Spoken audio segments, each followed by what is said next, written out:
Everybody, and everybody clap your hands. We lambda, lambda, lambda, and Omega move. And we've come here on stage tonight to do a show for you. We got a rockin' rhythm and a high-tech sound that'll make you move your body down to the ground. We got Poindexter on the violin, and Lewis and Gilbert will be joining in. We got Booger Presley on the mean guitar, and a rap by little old me, Lamar. We got Takashi beating on his gong. The boys and the moves are clapping along. And just when you thought you seen it all, along comes a lambda 4-foot tall. So will come on out here on the floor, so we can work our bodies like never before. Break.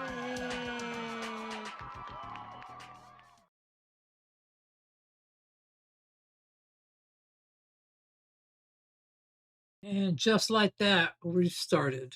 𝐐𝐚𝐫𝐤. You request by typing it in the chat.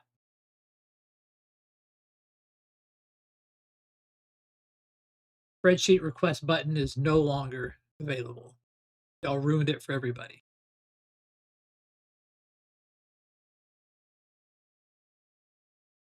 So you say what song you want to hear and make sure I have it. Let me know if you can hear the music. Is it too loud, too soft? There's been a lot of talk about this next song. Can you hear it? Not hear it? Too much talk. This song is not a rebel song. This song is Sunday, Bloody Sunday. Can anyone hear music? Anybody? Bueller? Anyone? Can you hear me? Okay.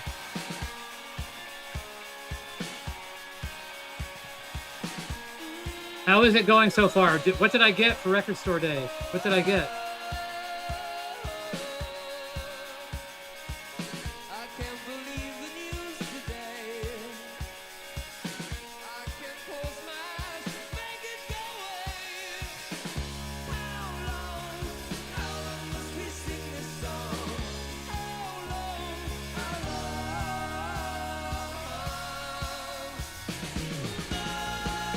How is everybody today on a Record Store Day Eve? My mix is a little loud.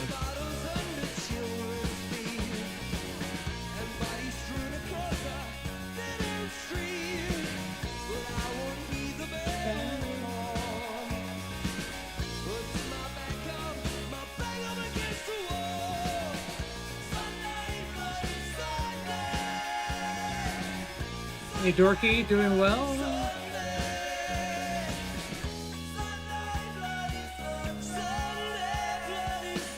So I've already sent emails to people, but I've got a new mailing address. So if you're sending me some, don't use my old email address, my old shipping address.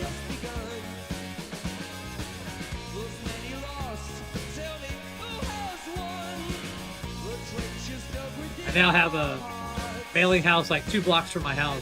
Very convenient.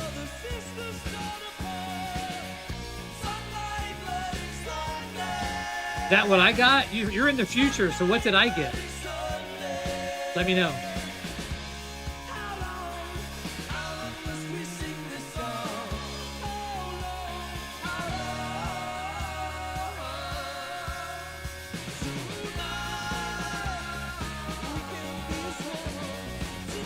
Yeah, the weather is finally decent here, so yeah, fingers crossed on that.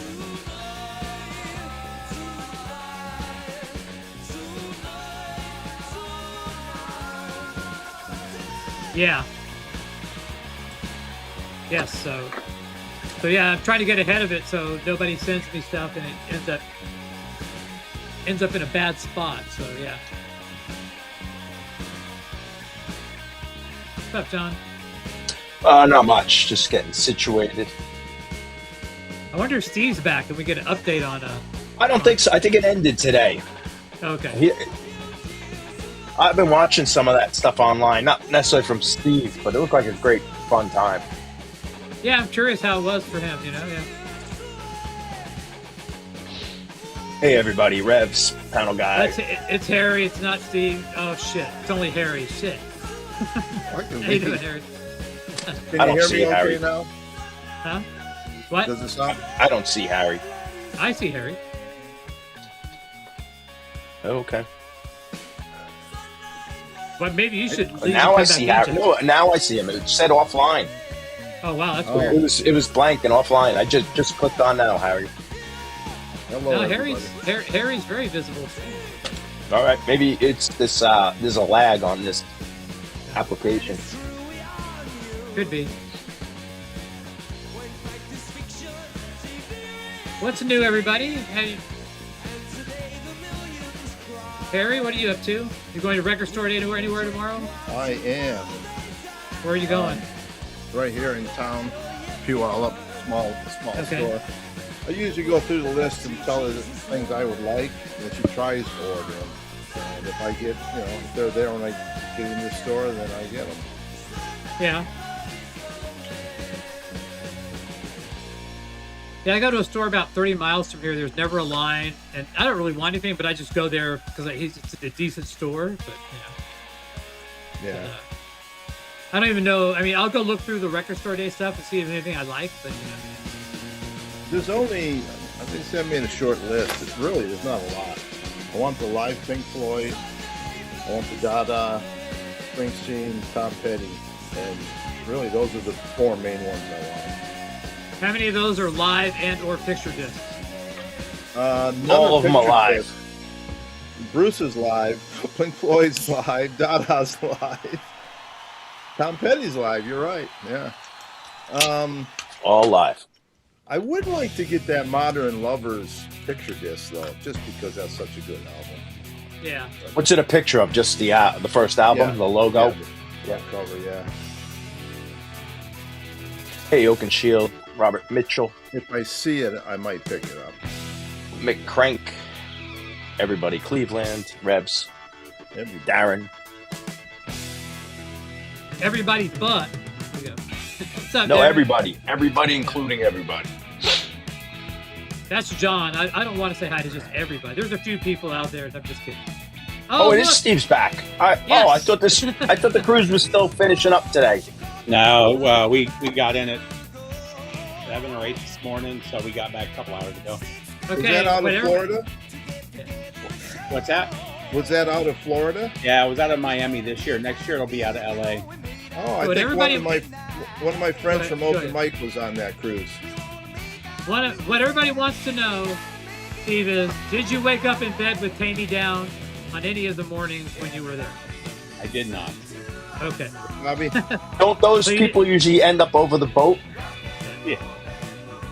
Or their girlfriends. That's what I mean. If you the Tommy Down's Yeah. roommate, bedmate. That was So how cool. was it? Hey, Bobby. It was awesome. It was definitely worth the money. We had a blast.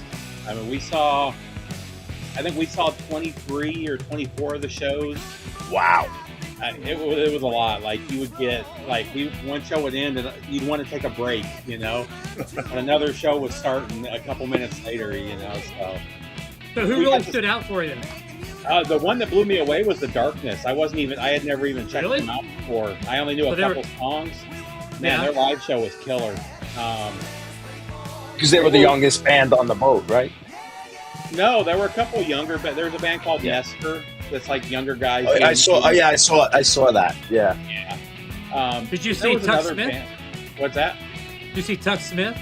No, some of the bands like that were playing when the big bands were playing. It was. I would have liked to see. I would have liked some of those bands that play later at night or earlier in the morning before the Hey, big Dan. bands were playing. But But how was Vane? Vane was awesome. That was the first show we went to. Vane was really good. Y&T was amazing. They Yeah. killed it. That was Yeah. actually, that surprised me. That was the longest line to get in. I didn't know if we were going to get in because that was in one of the actual theaters on the ship. And it was limited space. And man, the line went from one end of the ship back to the other end of the ship. Oh, and then man. to one of the hallways. It was crazy. That's great. It's good to for hear when you get that Y&T. kind of- yeah, Yeah, good to for hear them get Y&T. that kind Yeah. of response, man. Those guys They are deserve it. veterans. They worked their entire lives. Oh you know. yeah, well, and Manichetti, man, he still sounds Yeah. as good as he did in 1974. He killed it. Who But else? compared to some bands that played for a year and then made it big on MTV, It's funny. Y&T's. we talked about that because Nelson was one of the first bands to play, you know, and Nelson was one of those bands that had their dad not been who he was, they never would have got picked up. They had like a couple years there where they were kind of hot, and then, you know, so at the airport on the way back, we were stuck in customs for almost 40 minutes, or not customs, but in line at TSA for like 40 minutes. And the guy next to us was a guitar player for Nelson, so I talked to him quite a bit. But he just started playing with them like a couple months ago, and we were talking about the Ricky Nelson stuff. And he's younger than me. He's probably late 30s. He wasn't familiar with any of the Ricky Nelson stuff until he started playing with him. So he's like getting into Ricky Nelson and stuff has been like the best part of playing with that band, you know? Yeah. So, but this song reminds me of High Roller. Who sang High Roller? You mean Roller? April Wine? Was that? Yeah. You're a high roller, baby. No, that's April Wine. Yeah, that's Roller. It sounded just like that song. Yeah. But yeah, everywhere there were bands. Like you're sitting there eating and somebody will walk by, and like there were a lot of people where like I knew the face and I couldn't place who it was until I saw him on stage later on, you know? Yep. And then like I said, the guy from Tesla was at the airport with us. Whitesnake was right next to us on the airplane. The two guys that are left. And then you better get high. Roxy was sitting right behind us on the airplane. Roxy Blue or Roxy Petrucci? Roxy Petrucci, yeah. Vixen, man, they killed it too. The girl she's got up there. Who was singing? They did. Was it a clip from you where they did "Perfect Strangers"? Was that your clip or someone else I saw? I don't remember which clip I did. But Vixen was doing Deep Purple, "Perfect Strangers." Yeah, they were great, man. Anybody who wasn't so good? Pastor Pussycat. Hello from Iran. Their voices are kind of gone. So are you saying that because Tammy wouldn't go home with you? Is that what happened? No, their voices are just gone. I mean, Tammy was never really a vocalist. Ford was off for that. We were right in front of her, and she was off for the entire show. She just, I don't know if she was just losing it or if it was her in-ears off. But I haven't heard her sound good in years. So the stuff I see online, I haven't seen her sound good at all. You know, some of them, their voices aren't great, but they're good enough. You know, like a lot of these people, you know, we remember their MTV voice, but if you saw them live in the 80s, they didn't have great voices, you know? Yes, this is true. So, the Almighty was all right. The problem with them is the music was so loud that everything was distorting in the room that they were in, and it just made it sound bad. Did you happen to catch @ASMVEL? No. Various things. Oh, we're all over. I didn't know they were on. They were like one of the bottom bands. They're one of the greatest. You would love them. They're like new wave of British heavy metal, like boogie, Motorhead kind of band. They're British. I don't know. Yeah, there were a bunch of bands on there I'd never heard of. I didn't even know they were playing until I saw the list later on, and they were down at the bottom. I'm like, holy cow! It's like seeing Motorhead. One of the best though is that Max Sabbath show, man. If you ever get a chance to see those guys. Like where did they play? Blown away by how good they are. Where did they play on the ship? Like they play. It's at the very top on the back. It was a small. There were probably 300 people. But there. it's outside.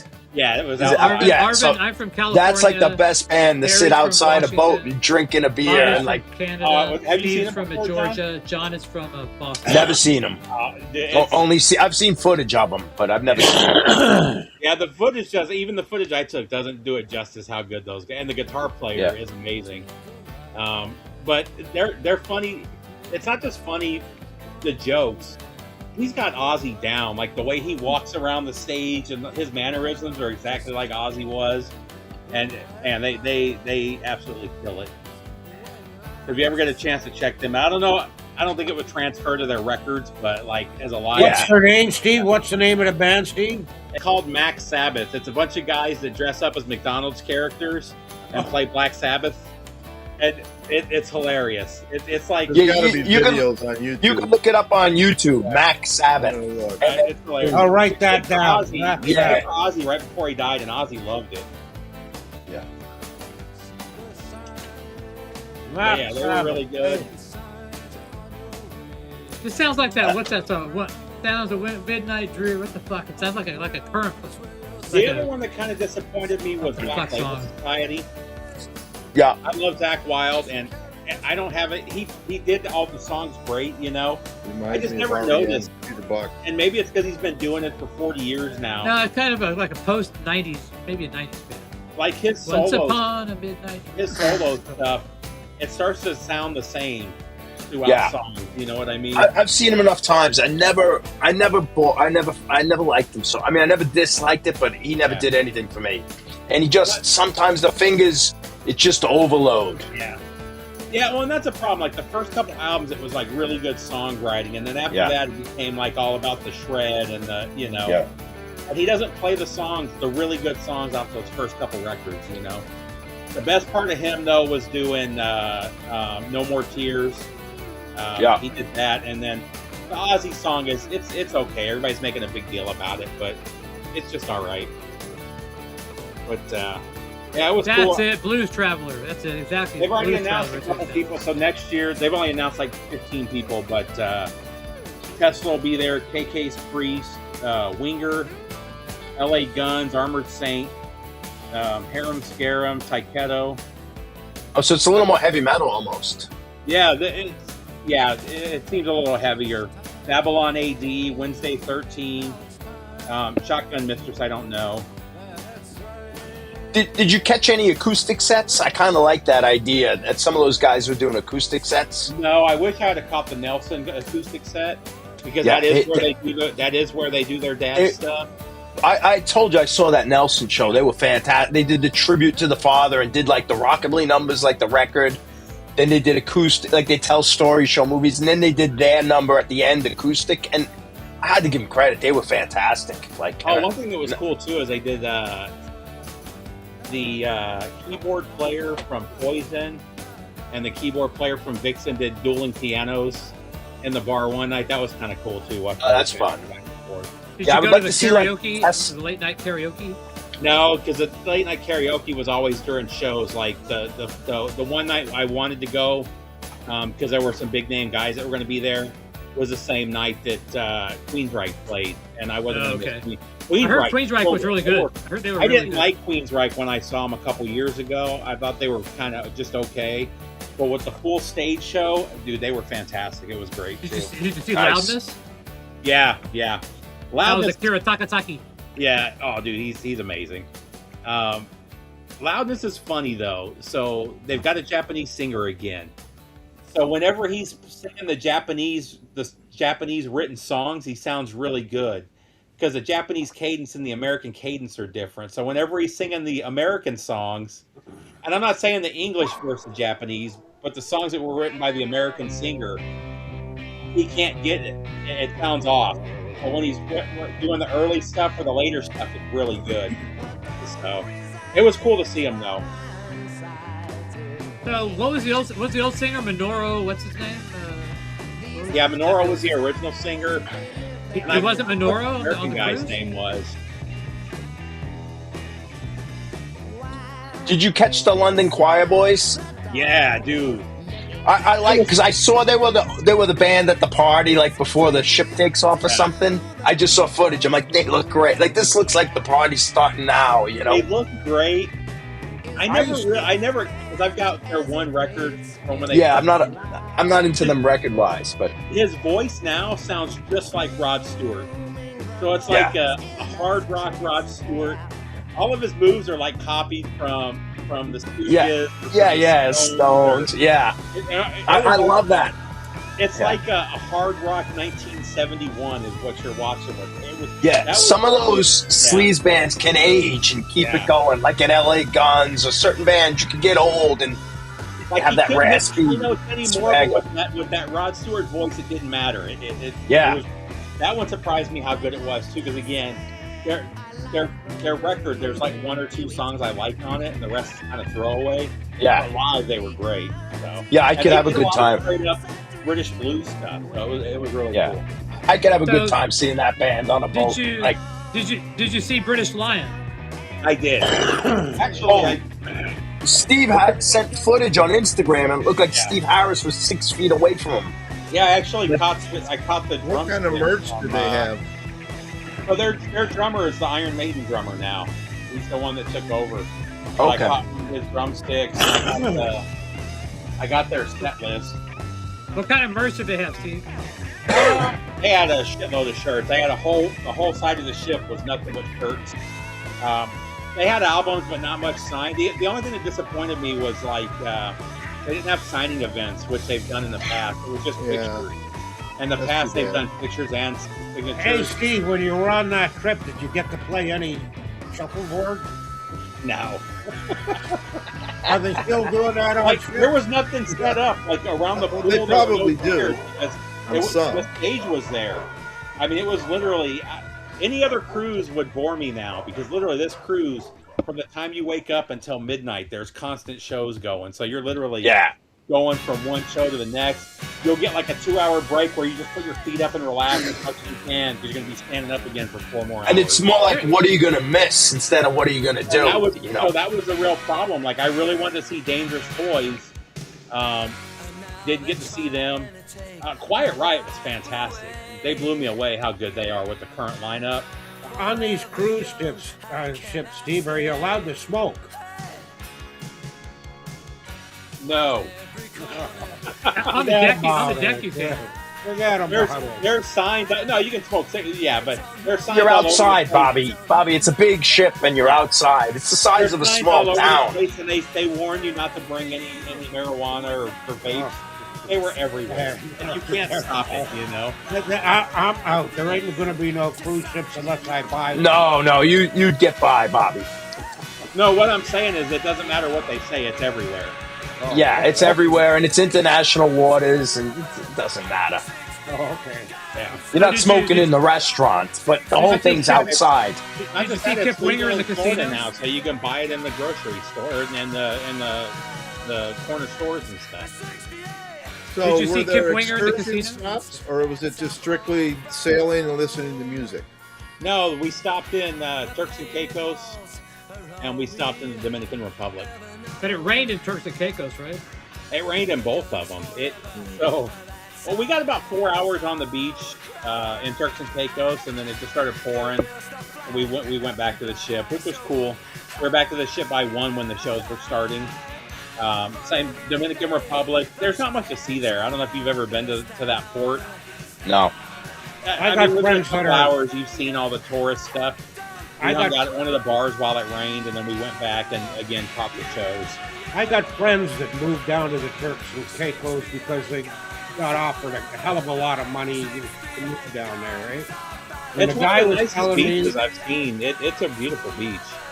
Well, the guy was telling me that the island is only 253 feet high.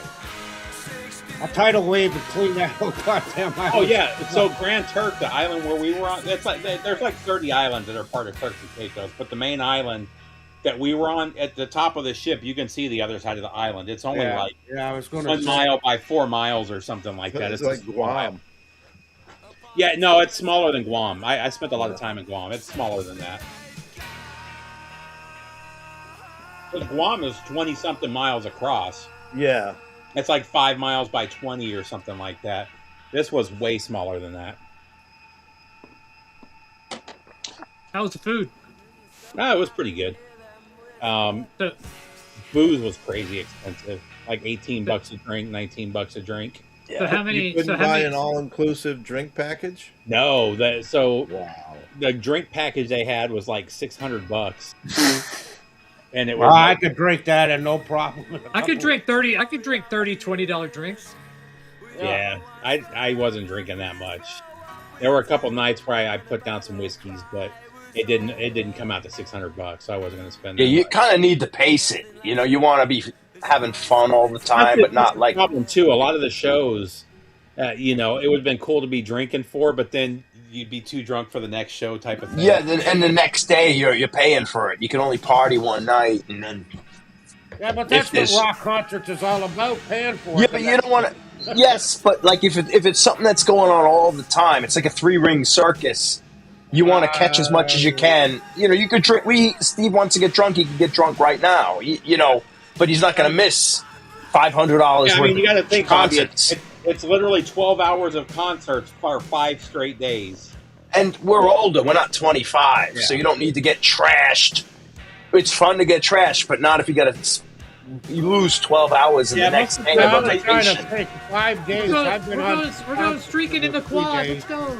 And after the second and third day, you're a little, a little wasted. Eh? Yeah. Dorky, if you get caught bringing your own booze on board, they'll kick you off. Oh, they'll throw you out. And there were a lot of women on that ship where me and my wife were like, man, I bet she was smoking hot in 1985, you know?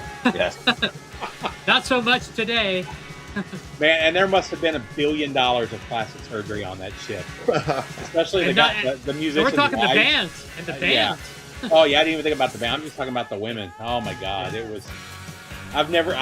lips, like, it was ridiculous. Like, there were multiple women that looked like blow-up dolls, and Did you see Saigon Kick? no, I didn't see them.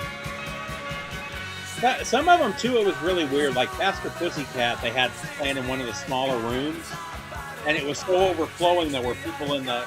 And then they had other bands that were playing the big stages that made no sense where there was barely anybody there, so... Yeah. They had some issues with that, but other than that, it was pretty good. I guess it's hard to predict, with timing and what. It's almost like predicting the weather, who's going to be where and what people are going to draw. And Some Yeah, of them, who's though, talking? like Faster Pussycat was always bigger than Saigon Kick, but Faster Pussycat was in a smaller venue than Saigon Kick, which made no okay, sense. yeah, that's a mistake. I'm yeah. not a metalhead. Well, I can see that though because Faster Pussycat Roll tours rock. all year. Saigon Kick. That's the appeal of these things because you can see bands like Saigon Kick, Vain, Loudness that And don't tour. Don't And a do lot shows. of these fans are more specialized when you're on a cruise. Yeah. It's not just the mainstream. If they were playing the mainstream arena, certain bands are going to be Motley Crue is going to be the biggest. I mean, the cruise- fact that the Y&T cruise- had a line around the fucking ship tells me that that's the hardcore people going to see those Yeah. kind of bands. And it also shows you the age of the people. Yeah. Did the crews have a room where you could videotape these bands playing? You didn't Oh, have yeah, and people were videotaping the whole time, yeah. No, but I mean, did they have a room that would have on this TV screen, the one band So you playing can and watch then it. another No, band? No. no. Okay. So That'd be handicapped something they people, should there do. weren't many handicapped people there. That'd be Well, cool if if you had like a pick your own channel on your room. Oh, no, Bobby, Yeah. there's quite a few, but those ships are made for people. There were It's a all lot for of people in handicapped. wheelchairs. And, yeah, Yeah, everything's set up. you get around everywhere. It's all elevators and ramps. Yeah. Yeah. There were a lot of people in carts and wheelchairs all over the place. I mean, it's all guys and gals that are 40 plus for the most Yeah, there's part. no senior discounts because everybody's a senior. Yeah, but a normal Yeah. cruise, you might go on, might be all seniors. Yeah. Yeah. Depending on the cruise. Really? Oh yeah, my parents do cruises all the time. Yeah, so They don't need wheelchairs or anything, but like it's a nice trip. You don't have to drive. Yeah, my mom and her husband do like 4 or 5 cruises a year. Yeah, that's what my parents doing. I What was you just- do we not were want to with- do is a Disney cruise. No, they're all. My parents are veterans. Oh, of, I mean, I they. couldn't imagine being on the cruise ship with a bunch of screaming kids. That was a cool No, thing. and too, you don't is want to there go were on party very few- cruises. This wasn't a restricted Grandpa cruise, Harry, but you're there were not. very few kids on there just because of the type of cruise it was. So Yeah, we saw Yeah, maybe people a wanna- half dozen kids the whole time. yeah. People want to live the rock and roll life again one more time. Yeah. 7 days of fun, 5 Yeah, days, this whatever is it was. the 13th one. I was surprised how many people had been to all of them. Wow. So yeah. So is there a Fine. T-shirt that lists every band? Oh yeah. I've got it. Yeah, that's I've got it the in the one other we- room somewhere. Was there a That wet was- T-shirt contest at any? It was 49 bands total. So there was no way. How much And was even the with them cruise doing like 2 that or cost? 3 shows, That's Like 49, that and cost, some dude. some played multiple times, and then They some all had played- they acoustic all played at sets. least- Yeah, Twice, at least they all twice. played at least twice, but a bunch played 3 times. yeah. Steve, what's a cruise like that cost? Oh, I think we paid About with all $5 the grand. taxes and everything. It was like a little over 4,000. Oh, is that all? That's each, right? That's each though, right? No, that was for both of us. Oh, really? And that's That's every meal included. You know, Yeah. all you can Hell, eat. that's 4 Springsteen tickets. Well, I was telling my Yeah. wife, I was like, if you think about it, with tickets these days, most of these bands are going to pay $100+ to see them. You know, Yeah. like I said, we saw 20 some. We saw, And you're 20 getting something room and bands. board and food. Yeah. Yeah, you know. It wasn't. Well, we looked at. I mean, that's the price of an average cruise now for a couple people. So Yeah, if you said $30 a band, yeah, you know, you're already ahead. and we could have got it cheaper. I mean, I paid like $700 more because we wanted a balcony. You know what I mean? If we got the room, Yeah, with no 'cause you want balcony, somewhere no to window, throw we up. just saved $1,000. Yeah. Yeah, you want to get something that has a little bit of room because those fucking No, you don't. Those suites are fucking small, dude. Yeah, but you're Cruise never in. ship- If you do a cruise right, you're never in there. You're just there to Well, you- sleep, shower. I mean, you and want then to be get able to maneuver at least. You know, some of these Yeah, things, but- man, the bed is like right to the wall, man. You're like, oh, What? shit. Well, yeah, I mean, you want to have a big enough bed, but it doesn't matter where you are. Like, maybe if you're close to an elevator or escalator, that helps. But I'd like to. You- Have you're like never an in your- you're outside really balcony, never in the like, room.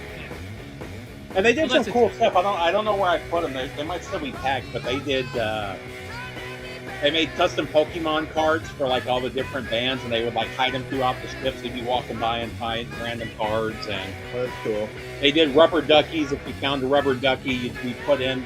For every rubber ducky you found, you'd be put in for a VIP suite next year in a raffle. Did they have music trivia? Yeah, they did music trivia. They did karaoke.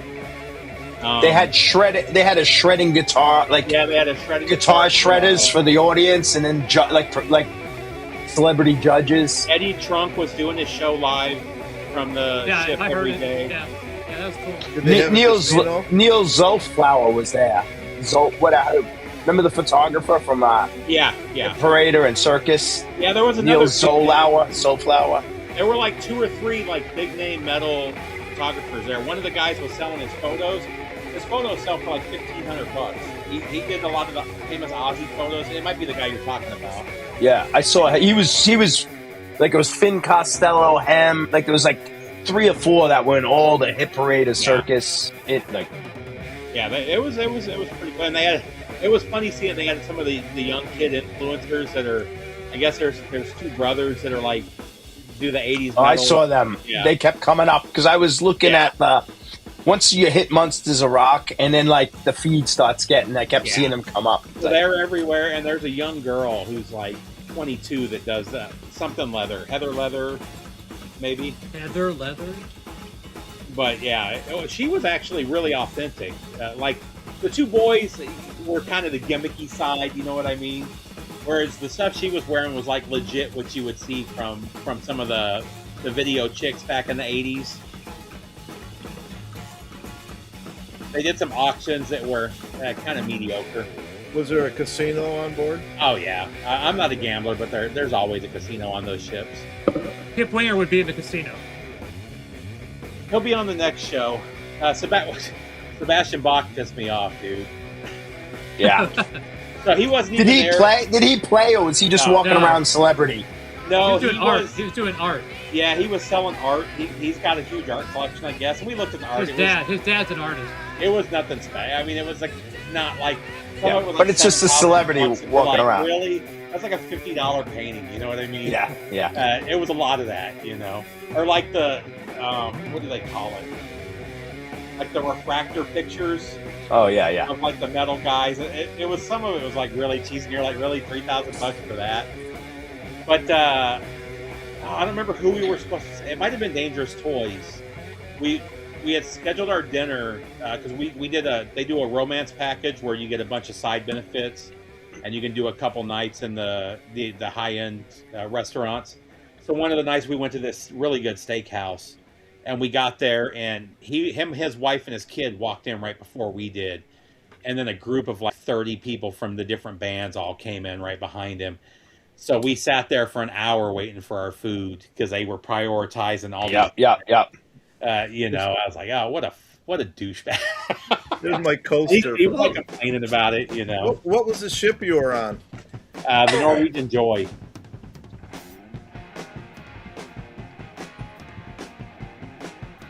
Were they taking like pre-orders for next year's cruise already? No, it's different. So you don't even pay for it through Norwegian. You pay through it through their own website. There's no discounts. It's kind of a flat fee for everything. So it's a little different than like you could buy passes like the last day they're doing like, oh, give it $500 to give you 2,000 worth of money towards a cruise type of deal. I'm None missing of that applies to the Monsters of Rock cruises. a beer. I'm missing a beer. What are you missing? I'm missing a beer. Oh, a beer. They should do a yacht rock cruise. I mean, it would be the logical thing. There's a I'm yacht sure rock that I'm cruise. sure They there is probably one. do everything. They do There's everything like- now. There's like a dozen Alt cruises country. out there. Yeah. Can they do a? Patrick doesn't have that song for Bobby Gas cruise. The one cruise that would make me go is if they could get Isaac from the Love Boat to be serving the bar. I want them. That's like a bucket list item is to be able to order something from Isaac. It doesn't even have to be at a cruise, but like. What was funny is some of the vests that people were wearing. They'd be wearing like there'd be all these thrash metal bands, and there'd be like a Journey patch right in the middle. You're like, Yeah. really? Yeah. Yeah. 2026, nothing makes sense anymore. Everything's mixed together. Yeah. And some of them Discharge like they bought them and off Night Ranger. Yeah. Like the bands made no sense, and Yeah. like they just bought them off. The Night Ranger was on that cruise, right? Night Ranger was on there. Yeah, Night Ranger was on there. I didn't see it. They're a good band live. I saw them a few years ago. They got the catalog. Like they could fill a set. Unlike some bands, they got their 2 hits to work around.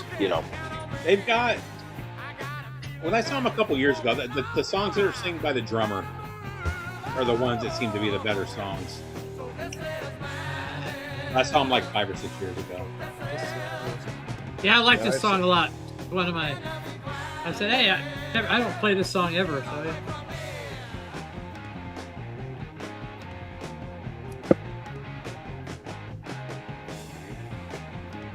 Jackson Spires.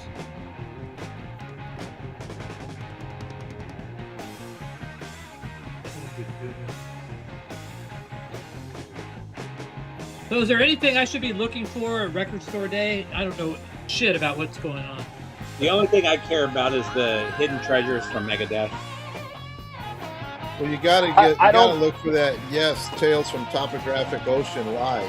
Yeah. Patrick, to be honest, I don't think there was anything good on Record Store Day unless you're a fan of particular bands. Yeah. And it was like exactly what Harry's doing. I'm a Springsteen fan. There's something that's worth it for Springsteen, Pink Floyd, Tom Petty. Unless you're die hard, there's nothing by Motorhead you need. You don't need this live show. You don't need a remix of On Parole. Unless you're a die hard. There's a lot of die hard people. Oh no, but I'm talking to Patrick. I'm not talking to everyone. I'm saying unless you're a die hard of a particular band, like this. I like going to the store. I like going to the store because they hold back shit and put it out on Record Store Day, not Record Store Day stuff. And so it's about 40 miles from my house, so I hardly ever go there. But it's a decent store, and it's a really good store on that day, irregardless of Record Store Day, because the stuff he puts out is like really good stuff. So that's why I go to this one store. But I don't go for Record Store Day per se. Hey Pat, I've never been to a Record Store we Day. play Headhunter. I don't even own a record store record. Yeah. I went to a record dig and it was all classical music, but I found some non-classical, and I found this. It's open. Oh, that's cool. Let's use on it. But it looks like it's never. What's that been on played. Ace Records? I can't see.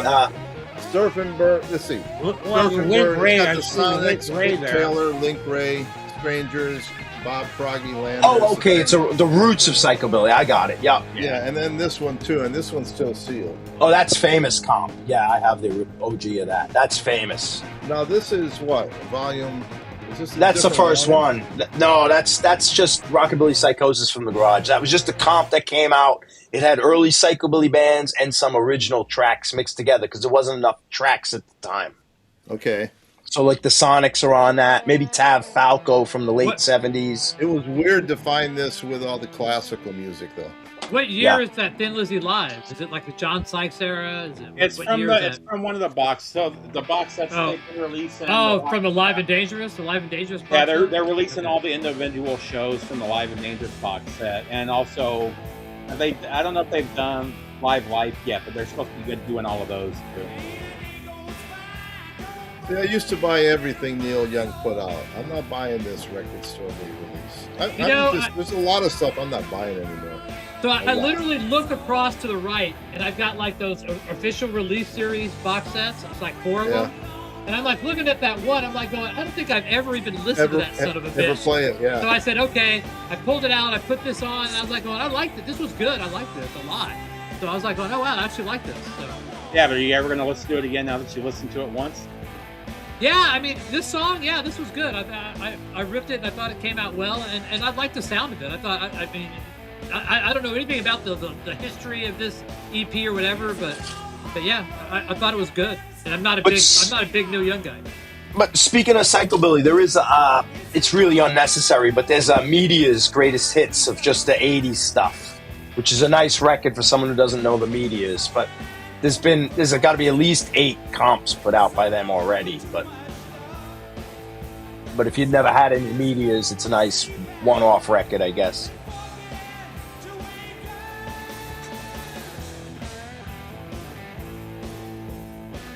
Neil Young's another one that's going to play until he drops dead. Don't ever stop. Some people love playing, right? Yeah, why shouldn't he? Same as actors. Some actors, even though, acting, from your 20s to your 60s and 70s, you change your face, right? But some guys never wanted to quit, or women, they just loved the art, right? Christopher Lee, right up till he died. Yeah. And he was in big movies,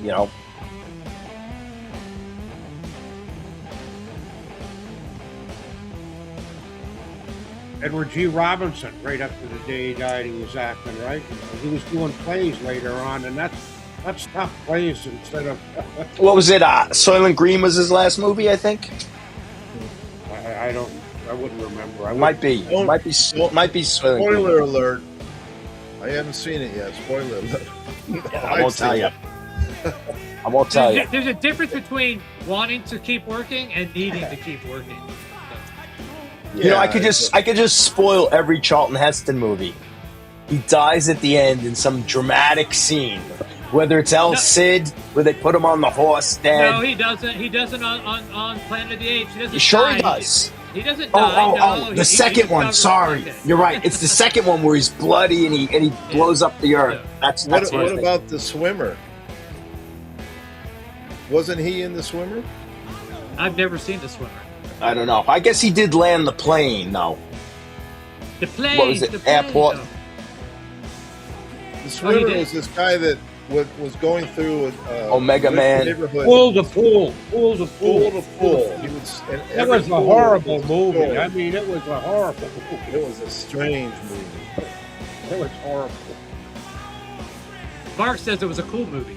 It was weird. Well, P-Guy, are you from Iceland, really, P-Guy? No, he's not from Iceland. He's from Michigan, which sometimes can be like Iceland. But yeah. He's a fibber too, then, eh? But everybody was what state they were from. What's that? They released in First, Last, and Always with Sisters of Mercy, but it's a different mix than the original. It's, I guess okay. Released a different mix. So that's kind of unnecessary unless you're a Sisters of Mercy fan. Yeah. Exactly. But that's been reissued numerous times. But maybe it's expensive Bobby, now. Get ready, I don't know. Bobby. Here you go, Bobby. For you, Bobby. Halloween, Muddy Waters. No, it's not fucking Halloween. Oh, I love this. Oh, 10 years after. This is great track. This is probably my favorite by them. One on that Oh, album. that's Burt Lancaster. Okay, thank you. Wasn't Charlton Heston, it was Burt Lancaster. Oh. This is a road song. It's just driving. Wow. But I mean, the music's driving. The whole album's pretty good. Yeah, it's a pretty good album. Well, 50,000 Miles Beneath My Brain is on that album, and that's one of the best records they ever made. And I'm a 10 years after fan, man. Actually, I went to a concert the Train Festival. You guys may have heard of that. They made a movie about it. But I had backstage passes for that, and I was going to that expressly to see 10 years after, because I had seen, a lot of bands by then, right? That was 1970, right? Randy. I wanted to see Alvin Lee so bad, right? Because I had already seen Hendrix and Clapton and Cage and, other guys. So I wanted to see Alvin. In them days, we all called them the fastest fingers on a fretboard, Alvin Lee, right? And he was fantastic. Never missed a note.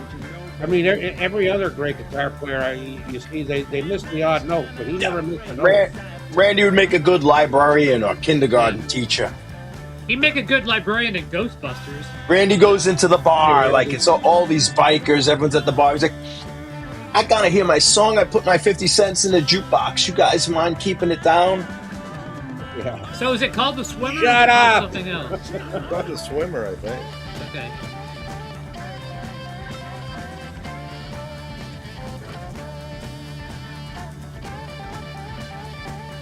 They did this at the gig, eh? I went off to the side of the crowd and got out my little bag of sweets. Megadeth should cover this song.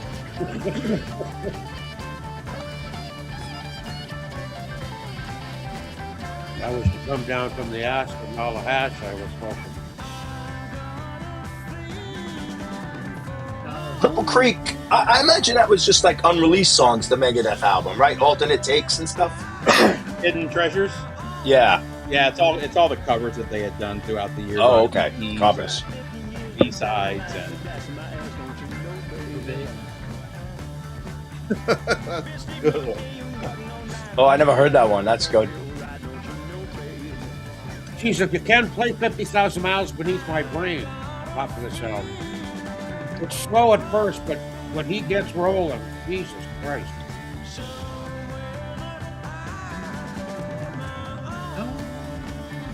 what annoys me about Record Store Day is some of these releases, though, like they're doing the third Violent Femmes record.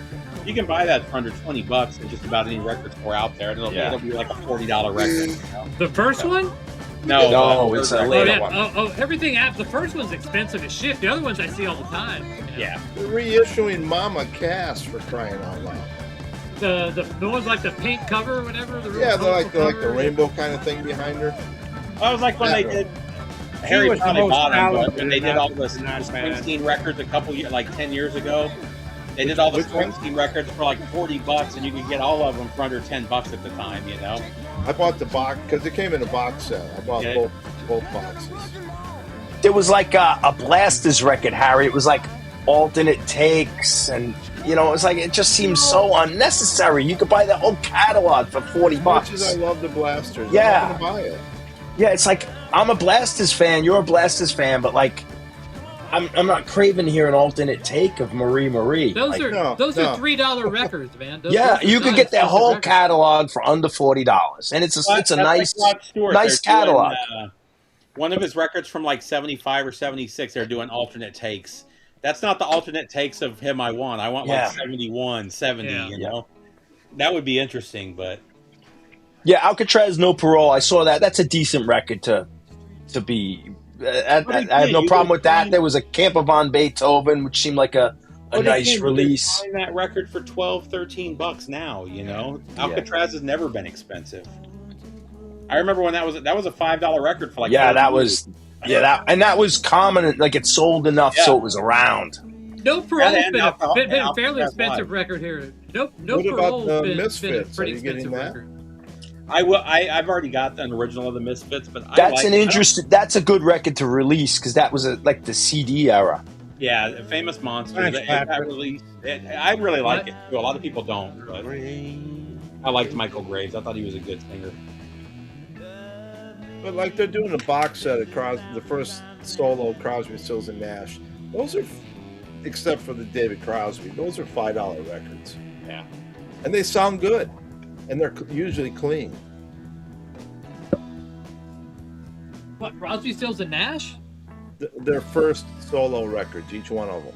Okay. Yeah, So that's that would be cool. I mean, There's another outtakes and demos. So wait, Megadeth I bought in the '90s when it came out on CD. It's never been released on vinyl before. So that would be Neil Young, self-titled. No, Crosby, Stills, and Nash. Okay, so it'd be David Crosby, If I Could Only Remember My Name, which is worth more than $5. For Beginners from Graham Nash. Is that the first one? That's a $5 record. And what's the first Stills with the Love the One You're With on it? Yeah, and I hate that song. I just got a copy. I just got a UK plump today of that album, man. It sounds great. But yeah. I think the funny thing is they're running out of interesting stuff, so they're just overdoing the live albums like crazy. But I wouldn't bundle those three records together. They're completely different fucking records. I mean, they don't even sound stylistically the same. But then you can put them in a box and say Crosby, Stills, and Nash. Yeah, I know. And charge like extra money for it. Yeah, I get it. But yeah. You could do that. How many bands could you do that to? We could do like Beck, Bogart, Appice, like just separately. Like don't feed the bear. Okay. So it's funny you mentioned Cripple Creek, Graham Bonnet. So I don't remember what there were guys from like what do they call them? Hired guns from like 4 different bands at the table next to us at lunch, and they were arguing over different singers. And Graham Bonnet came up, you know. And one of the guys was like, "Oh yeah, I just tried out for his band, and so from this band just got the gig." And it was funny. You know, a lot of these guys are big name musicians that we all know, and they're having the same arguments that we have on here. Yeah, I imagine it's a ball for the people in the scene, like Tora running into Enough's Enough or whatever. Like they all like that must be a lot of fun for those guys to relive the old days. That's where the real parties are. Yeah, we're like, remember that show we did in Cincinnati, you know, in '87? Like, there had to be a lot of those guys have played for 3 or 4 of those bands that are on the ship, you know. And then like I heard her mention it. Listen to Leo Lyons on I didn't realize. I guess Roxy from Vixen played drums for Lita for a period. And I guess it didn't end well. And Roxy was like, she hasn't talked to me in 25 years. She's like, I saw her twice on the ship and she walked right by me. And she was in Madam X there. Yeah. Who was? Roxy? Yeah. Oh, really? Madam X played too. That's probably because they could double up on that. Weren't both the sisters in Madam X? Yeah, both the sisters were in Madam X. Well, then Sebastian was there. They should have got him up and had him. Yeah, but they have that lineup plays with the singer and the bass player from the album. But they could have gotten Sebastian to do a couple of songs. Yeah. I mean, I would have. They probably couldn't have afforded them. Yeah. What's the sister's name? It's Roxy and Maxine? Is it Maxine? Yeah, Maxine. Okay. Guitar player. Hey, JKL, what's going on? Hey, Raymond. Yeah, I guess Madam X, the bass player, destroyed one of the guitars on stage. And that was one of the things that got auctioned off. And I guess they thought it was going to bring a lot of money. They got to like $400 and completely stalled out. They're like, that guy was a freak. Yeah. Yeah, it was that guy. What was the fat guy from that metal show? The guy that did the Mohawk? Oh, I don't know. He wasn't on Eddie Trunk? Eddie Trunk? No, he's one of the guys that was always in the audience. I can't remember his name, but he was there. All of the guys from the metal show were there. Who were you most excited to see? Vane was probably the main band I wanted to see.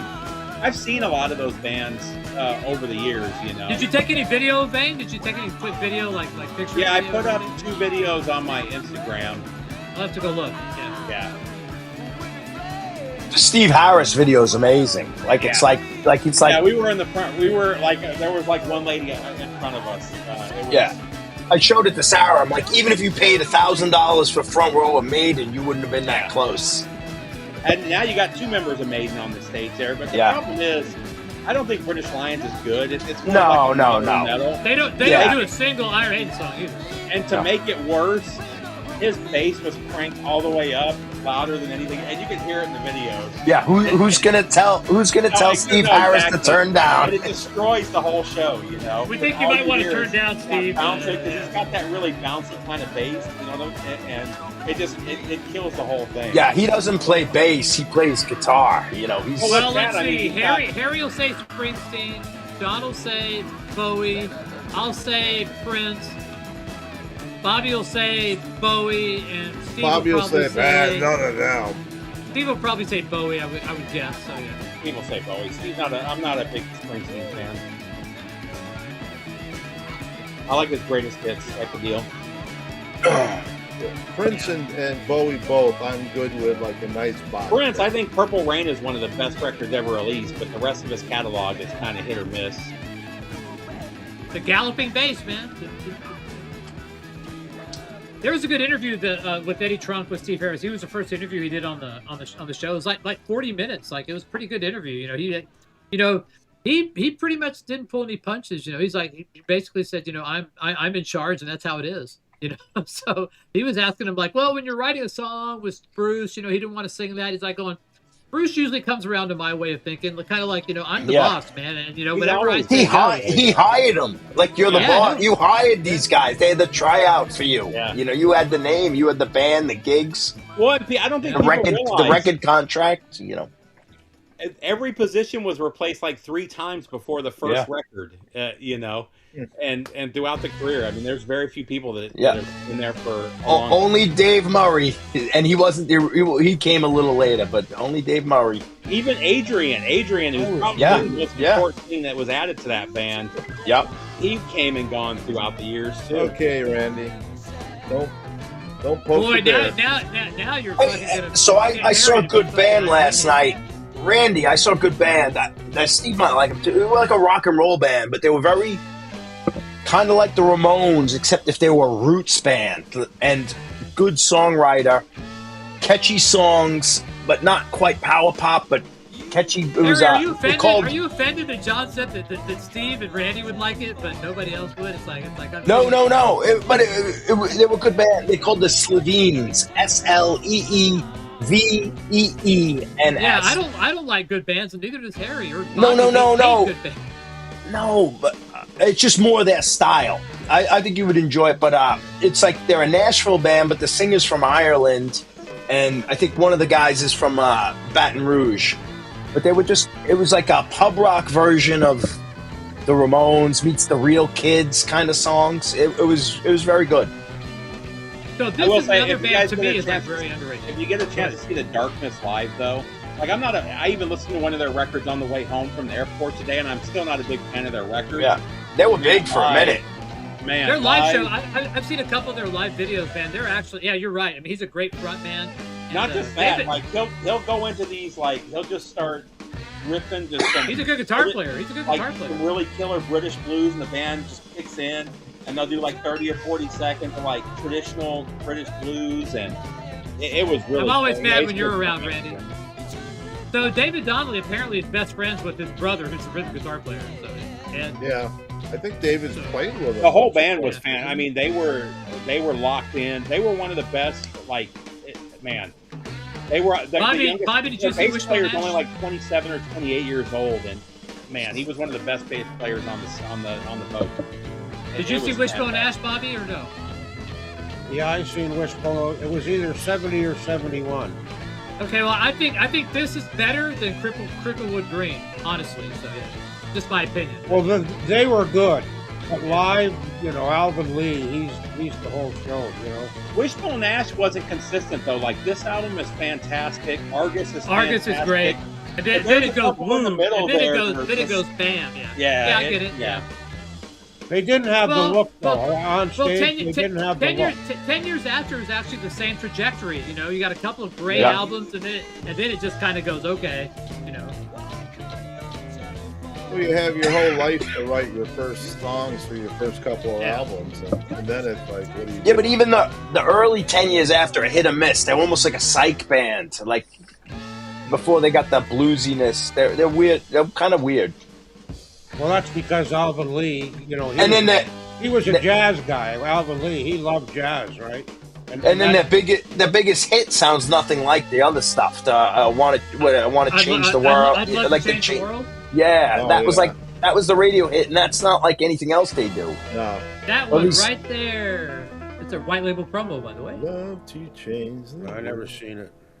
Nice mono You fold know down on this. You'll know it. If Patrick, Well, Bobby, if I'll you- tell you what, man. When I rip this, I will put it in the next package for you. You can now own that 45. Oh, and the Darkness drummer, his dad is the Queen drummer. Yeah, good point there. Yeah. I love Good point Satellite there. Brown. Well, So, albums 2 to 6 are the albums I like of. That's you don't what like you don't like getting to the point? Is that the first one?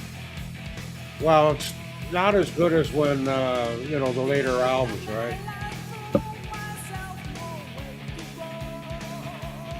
I can't was- believe that Loudness made it on the boat, man. They were like, their visa's been canceled like 5 times. They tried to come over. So, That was Kim Simmons' band, right?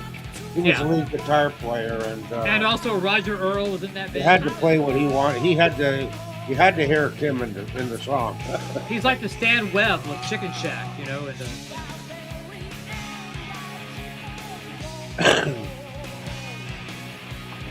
What a great guitar player, man. His solo album, what is it, 𝐁𝐫𝐫𝐵𝐺 is like really good. Akira Takasaki. So, Bobby, I made a reel-to-reel of 2 Bad Boy Brown albums. Did you do that artwork yourself? Well, I just copied it off the internet. Yeah, Yeah, but you had to put it on the box. That's pretty good. Yeah. Looks legit. It does. You got to drop them off at Goodwill's, Harry. You got to Yeah. make dupes and just like sneak them in there, and then people be finding them and like, holy cow! Like, Put on a 1/4-inch mix-down tape, you know. Put a 1/4-inch vinyl, you know, something like that. 15. you got to IPS make this master. spool. You got to get an old-fashioned spool. You And put then it put in. demo on it or something. You just put like an old spool, put it in there, and someone's gonna find that in the bottom. Like, oh man, someone's gonna get that and make a video. I don't have a template. I can't do anything for a label, so it's just a blank spool. Yeah, that's all you put in You know, there. You don't need. Or you got to do something like get a blank box and put like 15 IPS master, Led Zeppelin 4, something like that. Pink Floyd, Wish You Were Here. You know, But then put pick, war you know, on it. Yeah. Put something, you know, really shitty on there. You know. So. Tabernacle Mormon Choir. Oh, that's even That's better. a good idea. I should do that. Yeah. I should do that for next April Fool's Day. Oh my Look God! what I You can found put at that. Goodwill. Oh, or plant it at a record store and say, oh, let's see if somebody, you know, have it a giveaway. Like, here, just don't make it pay for it, but, you know, 50 cents for $1, you know, and then, yeah.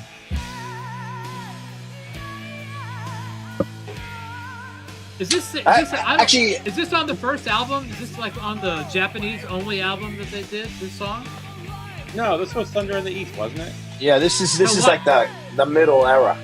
But why is this like on a singles album? I don't understand. This is like a comp? So, okay.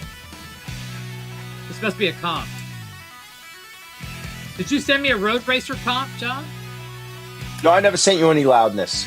I don't have it. I only have the albums. But this must be on a comp. Oh, a Road Racer comp. Oh, I may have. Ed might have. Yeah. Ed, I do have some Road Runner comps, but I don't know if I. I don't see him anymore. No, it's Disillusion. What's the one before? Yeah, What's the one? Yeah, Disillusion's before Thunder in the East, right? Yeah, Dissolution has the battle axe on it, right? Is that the one that has the battle axe on it? They all have some sort of lightning or electricity. No, but I think one of them has like a battle axe almost. I It know has like Road a- Racer is on Live Loud and Alive on that live album.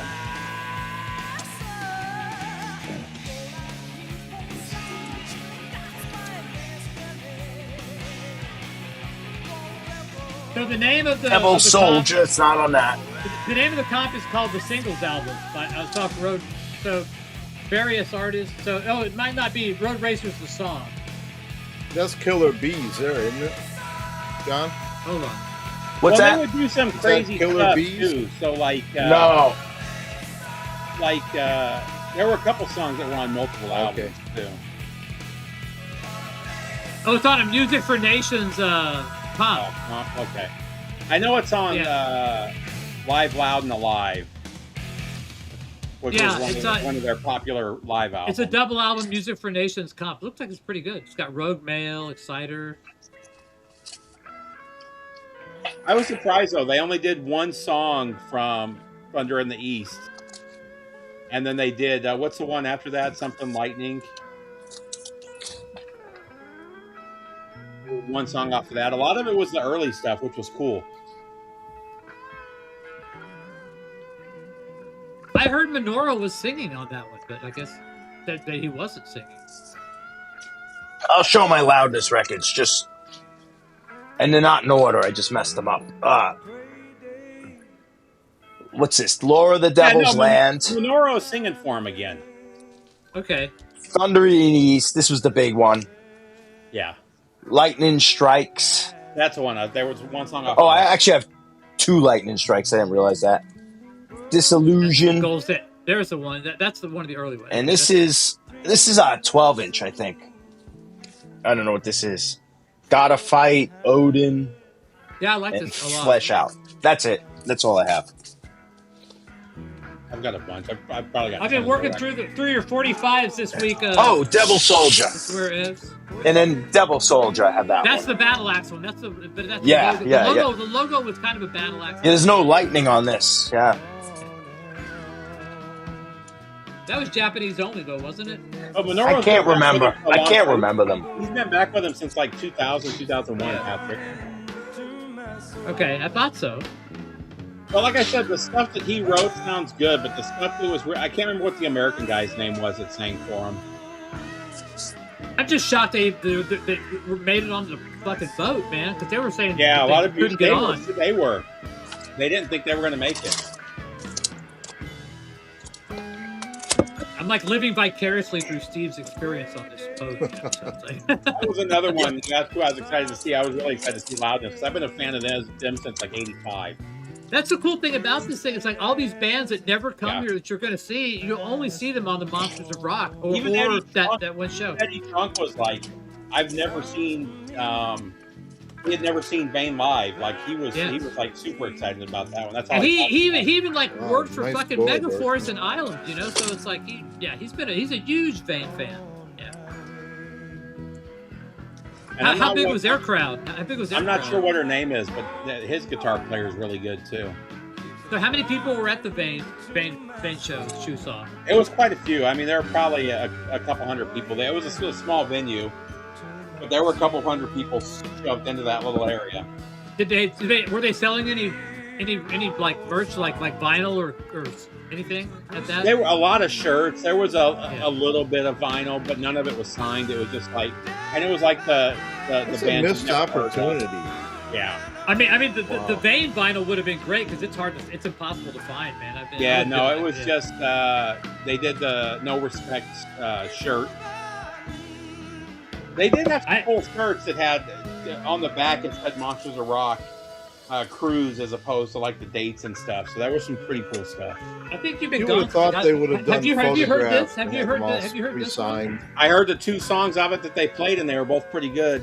This is a really good record, man. Really, really good. I have 2. I might be coaxed to like let you have one too. Yeah. Cool. I do have a package that I'll send it to your new. So what happened with that? What happened to the other place? Okay, so I've had this one box for like 10 years. It's where it's like cat a corner from where I used to work, you know. But I haven't worked there, you know, in that place. It's like 15 minutes from my house, and I go there because they know me and all that shit. But I got a call, you know. I've been there like 10 years. Said, hey, your box is renewed. I said, okay. He said, you know, I got like 2 weeks. By the way, you've been taking advantage of us, and we're going to upgrade you to a business account. And I'm like going, okay, hold on, man. You know, first, you've never mentioned anything. There was a problem. I've been coming, you know, they changed owners like a year ago, by the way. And I said, if you would have come to me and said, hey, you act like I've been trying to get away with something, you know, when I wasn't even aware, you know, that you thought there was a problem. You know, then you accuse me basically of trying to, you know, get away with something. I'm like going, you know, I've been your customer for over 10 years, man. I've literally been the longest running customer they've ever had. And I'm like going, I wasn't appreciative of it. And there's literally one of these places 2 blocks from my house, 4 turns. I mean, I could walk there. It's that close. So that was all I needed to say. You know what? Fuck you, man. I'm gonna walk down there, sign a contract with these people that's so close to my house, and you know that's how it goes, you know. And I just didn't like the way they were talking to me. I'm like going, I'm not trying to scam you out of $8. You know, it's like, fuck, you know? So, lesson be learned, man. Don't treat your customers like shit. I'm sorry if I treat you all like shit over here, but yeah, thanks. Yeah, I mean, it is so close to my house. It's not even funny, you know. And I've already dropped off my first set of packages, and it was like, oh, it took me like 2 minutes. You know. And sometimes you have a bad day. Maybe the guy's dog died that morning. Oh, well, hold on, Bobby, because I talked to this guy on the phone, and he said that to me. I had to pick up a package today, and he said, all right, last chance, man. You want to renew for 3 months? And I was like, fuck no, dude. So no, it wasn't just that one day. Well, hopefully he'll forward your mail. Well, actually, he doesn't have to, but I think I got ahead of that. So I don't have. I changed all my subscriptions or any vinyl stuff like that. Has always been, you know. Steve, so, yeah. send me your address on Instagram whenever you get a chance. I'm going to send you that Ian North record. I'm off this coming week, so I'll have time to package that up. Okay. Good power pop. Hey, I'm going to say good night because I'm not going to stay here and take any more abuse from Randy. Yeah. You're going to leave us to be abused by Randy? Randy? A power pop comp for RSD, and I don't know half the band, so I might, if it's not too expensive. Oh, I didn't see that. Oh, yeah. I didn't see that. And the boardwalk is literally like 5 minutes from my house, and I've been there. That's what I was going to say about the Darkness. For the Darkness, you know, they kind of get wrapped in with the retro bands, you know, and they kind of have that retro hard rock, but there's a lot of power pop and a lot of glam in there too. Yeah, I knew the glam. Like, they reminded me of a modern day Queen when they came out. That's how but it was a lot of cheese in that, which was and on that's why I don't purpose. like the records. Like, he does way too much falsetto on the records, but when he's live, it's not as he still does it, but it's not as It much. definitely took the cheese of the 70s arena rock. But, I mean, I respect them. It's good. They're very Queen-like. You're very Queen-like. Well, and then when you find out that the drummer is the son of the Queen drummer. Yeah, exactly. Yeah, you know. So, yeah. But the singer, I can't remember his name off the top. I know what he is. Justin Hawkins. Yeah. What? We got to see him too. You know, the funny thing too is that my wife speaks 5 languages, right? And there's people from all over the world on that ship, including the bands from all over the world. You know, and just he would be eavesdropping on what people were saying and like translating to be some of the conversations they were having. That was hilarious. Yeah, if you could get her to read lips at the same time, that would be awesome. She could do, you know, from a distance. Yeah. Reminds me of George Costanza's father. Yeah, exactly. Yeah. No, his girlfriend, like, do you read lips? Like, Jerry's girlfriend reading lips from his ex-girlfriend. Yeah, but when Elaine was getting her nails done or whatever it was at the Korean place, and they were talking about Elaine, so they brought George's father in, because he's from the Korean War, he's still Korean. Well, there's a guy that does that in New York, man. He's like fluent like a bunch of languages, and who goes around like a white guy, you know, he goes around. Yeah. Oh, yeah. Where you from? Those videos, yeah. Oh, you're from the Ukraine, and they'll start talking. I'm from Iran. Now he goes to China, and he fucking fools people in China. So we had one of the guys I was in the Navy with. His wife was from Argentina or Venezuela, I can't remember, but she spoke like 9 languages. Wow. And she was like, once you learn like the core language from each area, like the rest of, like, my wife doesn't speak Italian, but it's a Spanish language, so she can pick up enough of it to know what's going on, you know.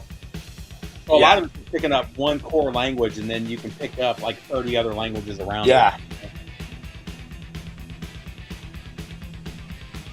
haven't listened to this forever. So this is a band I was thinking about on this cruise. I was like, man, Crocus would be so awesome on. Oh yeah, Crocus would be good.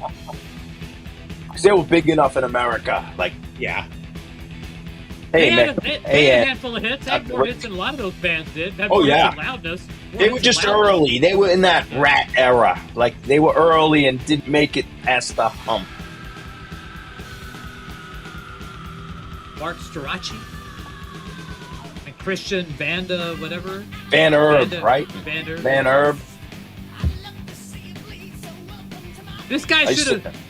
This guy could have replaced Bon Scott. Could have replaced fucking Brian Johnson. Yeah, I'm sure he tried.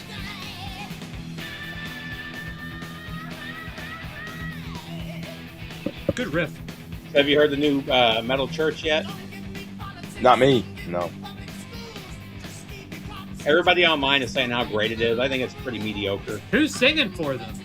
I can't remember what band. They're all from other big bands. I can't remember what The last thing that I got from them was that box set. It had all the later albums on vinyl. He sounds like Mark Tornillo from Sloppy or from TT Quick. Cripple Creek Call. I think it's depending on the price. Make sure it has the booklet in there for Sandinista, but it's still worth picking up. I joke that it's 3 albums. It's excessive, but it's still a good record for the collection. It's a fun listen. I'm glad you brought that up because I was at my favorite record store today, and he had a couple of Ellen Foley albums. He had the one that I had before, which was right after the Meatloaf thing. But she made an album basically with the Clash while they were recording Sandinista. So she literally was dating, I think, Mick Jones and Steve Jones. Sorry, Steve Jones. No, Mick Jones. You had it right. Yeah, she was dating him when they made this record. Simultaneously, the Clash are doing Sandinista. They're doing Ellen Foley's record. It's basically an extension of Sandinista. So anyway, I thought that was interesting you wrote that up. But is your Sandinista UK or US? Because the UK. He says it's UK. Better. How much is it? The new if singer it's less than Brian $50, Allen. get it. Yeah, it's still a quality record, you know. But it's fun to listen. Say, this song's unnecessary. This song, but it's never terrible. You know, it's a classic album. Which record? $40. If it has the book, I'd grab it. If it doesn't have the book, I don't know. It's about a $40 record. You know, UK is probably about a $40 record in good shape, in my opinion. I've said it before. I pull out Sandinista every 10 years or so. Yeah, I listen to it again, and I it's still a feel fun, the same way every time I listen to it. It's a fun listen to trying to judge it. Like I never say, "Oh, I waste my time on this," but I just think they go too far into the dub. Some of the dub stuff is really cool. They take it too far on a lot. Yeah, every track they got a little kid singing on one. Like every aspect of music that they were interested in, they did. Like it's pop, called reggae, Spirit of St. Louis. It's called Spirit of St. Louis, and it's 1981. So. Hey, so Patrick, yeah. the singer is Brian Allen. Okay. Who was a Vicious Rumor singer for about 10 years. I know Vicious Rumors. So. Yeah, he sounds so. Everybody's giving great reviews because he sounds like a mix. He's like right in the middle between Steve Howe and Wayne. What's Brian? Wayne. I know. I can't think of it now that you. Oh my God! What's his name? Wayne's his last name. David Wayne. Yeah, that's what it is. He's right between the two, so everybody says they talk about how great this record would have been great in 1990. That's how I feel about it. But wasn't this guy the singer in Destruction or like? No, not bands? Destruction. Didn't they? Share Maybe a U.S. band. Ken Mary's also in the band now as the drummer, who's been in like 400 other bands. And then Dave Ellison's playing bass. This is an amazing record. The Joey Tafola? Yeah, listen to how violent these guitars are. Like his guitar just like goes. But like it just feels like they're like pressing with like an anvil on the frets. This is incredible. The beginning of this song is great, man. The album and the EP are like perfect. You know, and then they disappear for like 20 years and come back. And I bought that first record. I was like, and I couldn't believe it was the same. And again, you know, two guys, but still, it's like a totally different thing, you know? Yeah. I think this is on Bonsai. It's Canadian on Bonsai. This was on Bonsai. I like those labels, Bonsai labels. Yeah. I want to get the Bonsai shirt. I've seen it a couple times. The guitar tone, man, just slices you like a knife. It's like. I think Lee Noise Spectrum. He collects because he's Canadian. I think he had the whole, every one, like from the first to every Bonsai. He made a video of complete Bonsai. It was amazing. I sold him a couple of Bonsai Motorheads, right? Because Bonsai was more of a distributor of bands that had labels, but in Canada, that's how you got them. Yeah. So like, he was more interested. There was two Bonsai and I forget the other label, right? But he was more interested in the true bonsai labels, right? Well, they were kind of like Music for Nations was in Exactly. the UK. Oh, Roadrunner. Yeah. You know. Yeah. I charged them $10 a piece for them. Well, you used to be able to find bonsai records for really cheap, and now people collect them, and the price has gone through the roof on them. Well, they're Because it's cheaper than buying the counterpart in the U.S. $30 a piece. But a lot of the English bands, where we got them was from bonsai. They weren't released in America like Tank. You'd get a Tank on bonsai before you. But like Jack Panzer was like bonsai in Canada, and the other. What was it? Metal. They were on it was on a silver label. Were they on Megaforce? No. It's that low budget label. Iron something? Ironworks. Yeah.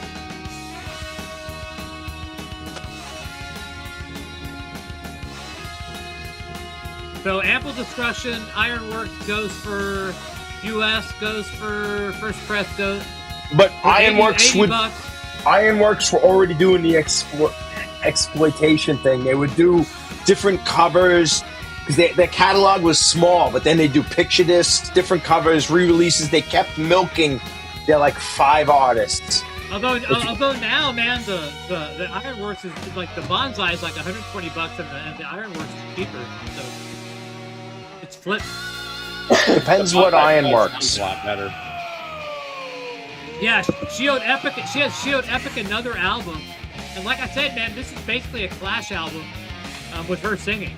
So. And I think Bonsai did better. Like, I've got the first 2 Raven albums. I've got the Bonsai pressings, and they sound way better than the Meat pressings do. So, yeah.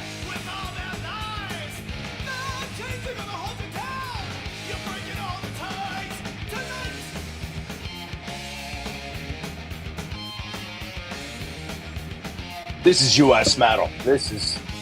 If you looked up in a dictionary, it's this record. I don't know. This is maybe the first metal church. First metal church. Yeah. Did you see anybody you knew? Did anybody recognize you on the ship? Yeah, Johnny from Typo Negative, because he was just on the show a few weeks ago. We ran into each other and talked for a little while. Somebody recognized me from the metal round table and said, "Hey." I was drinking that night. I barely remember. Yeah. Did anybody ask you about Bobby Gas? No, nobody asked me about Bobby's gas. Sorry, Bobby.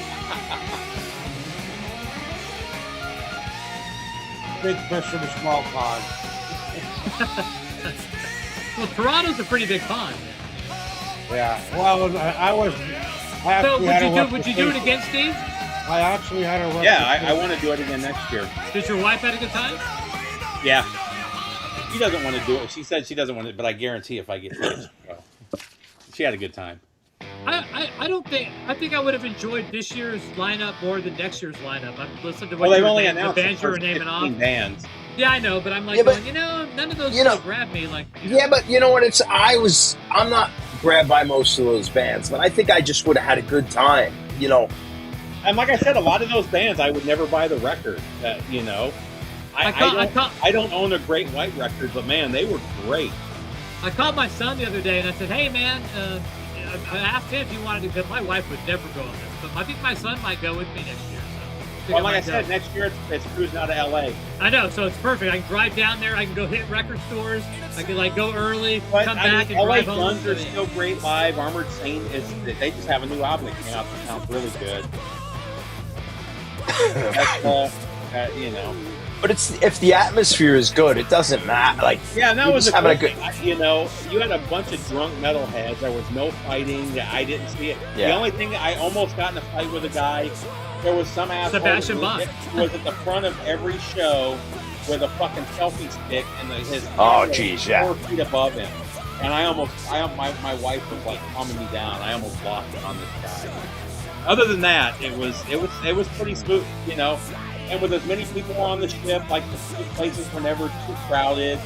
Other than, like I said, YNT, which was a huge line. Most of the venues, it was really get in and get a good spot. You know, I got no complaints about it. So did you get to see YNT at a good place? With that, you know, I know you didn't. Yeah, I mean, it's only like Those places you could see the cruise. It's like a movie, like a big movie theater. Yeah, it's like an oversized movie theater. I want to say maybe 300 seats or 400 seats, something like that. But did you get into that show where it was wrapped around the corner? Yeah, no, yeah. Okay.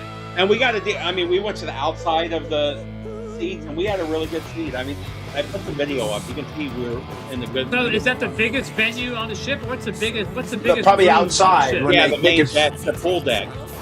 Because you could fit unlimited. Yeah. You know, the whole ship could be besides outside. that, what's the biggest spot besides outdoors? The unlimited. That theater was pretty big. So if it goes from that theater, what's the normal size one below that? So like. So they had so the smallest one was like an atrium, and you could fit like 200 people like crammed in there. Okay. There was one called the O2 Lounge, which is up on the very back of the ship. You could fit maybe 150 people in there. That's where I saw. That would be like the karaoke bar, normally, just the bar. The guitar player from Tesla did a show. Dave LaRue, whatever his name is. Yeah.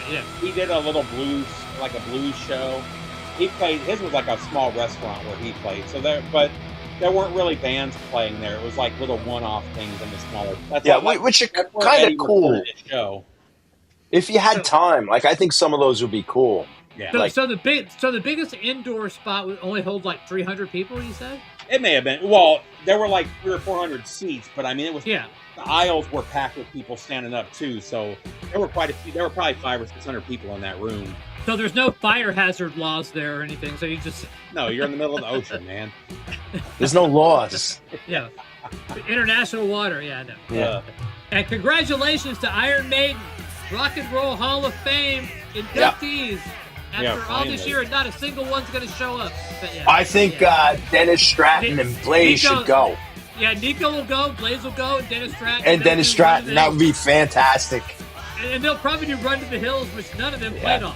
But or maybe like 𝐿𝐿𝐿𝐻. Yeah, he's still on tour. He's on tour. That's right, he's still in the band. That's right. They'll be in Australia. So, yeah. It'd be great. Have Eddie come out. They should almost tell Blaze and Dennis Stratton to go pick up the award. They probably will. Blaze is on the list. Blaze is like one of the guys. So is Dennis Stratton. So yeah, they can do it. Yeah. It was funny. There were a couple guys walking around with the big metal briefcases full of records, like chasing people down to get them to sign them. Oh yeah. I wasn't going to be that guy. No. Sometimes it's not fun to have. Yeah. I don't know. Well, not just that. I mean, the artists are everywhere. Like I said, we were having lunch and talking to guys in different bands and stuff. And I don't know, pulling out a record just makes it weird when you're in those but those guys have when you're choices, having breakfast together, They can either be stuck in their little room or they can venture out into the public and so give them a break, man. Give them some I will space say the only two people that I didn't see walking around were Zach and Sebastian Bach. What about Steve Harris? Was he around? I didn't see him either. He probably has his own floor on the boat. Yeah. But I mean, unless you really know, Steve can blend in though. Unless you really know Iron Maiden. He dresses like shorts and a t-shirt, man. But Steve's the biggest star of them all. Steve and then Zach and then Sebastian Bach.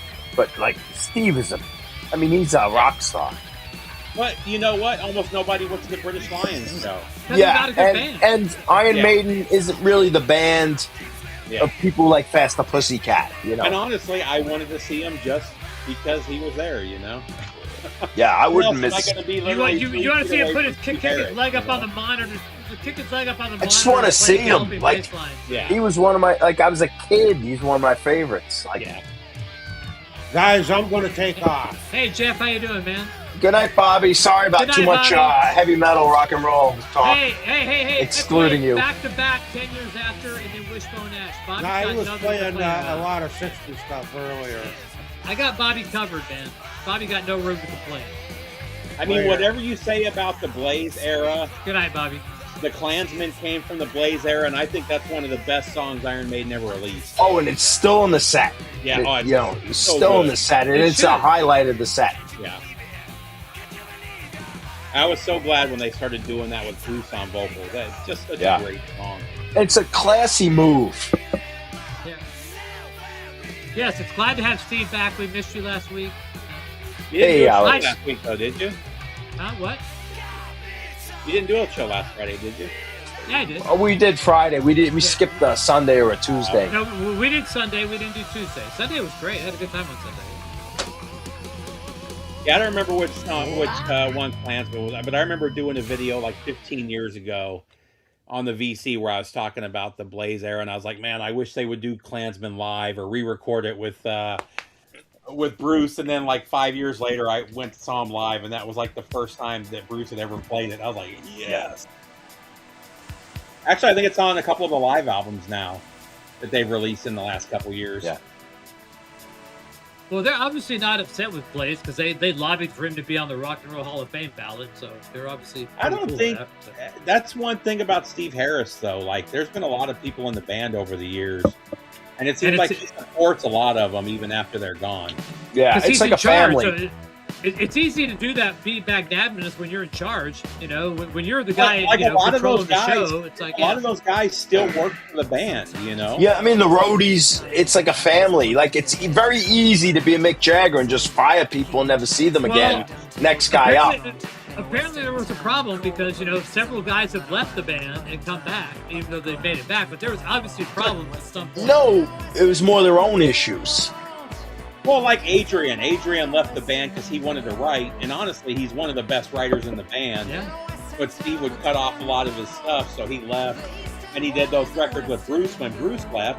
And those were the best records that Bruce released, too, were the ones that When Clive left for his own personal issues, but Maiden would play benefits for him when he got ill. Like they would...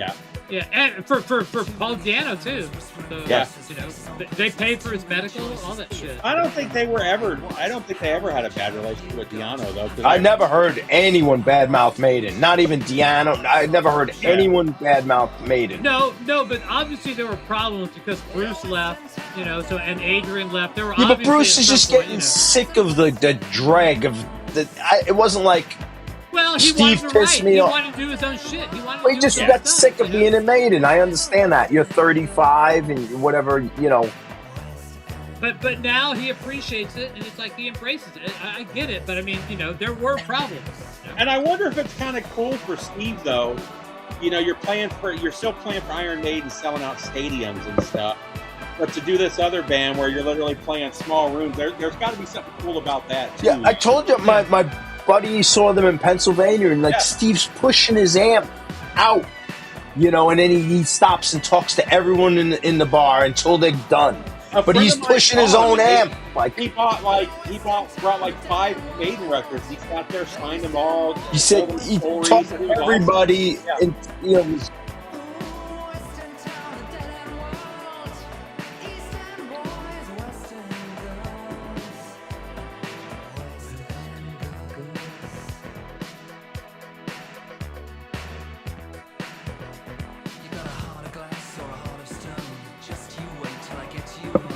It was funny seeing Roxy, though, because he was right next to us, and my wife's like, that's the drummer. I was like, no, that's not her. She looks so different without all the leather and the... Oh, yeah. Yeah, especially since you slagged her like about a month ago. You said she was ugly, so yeah. She looks better without all the shit on.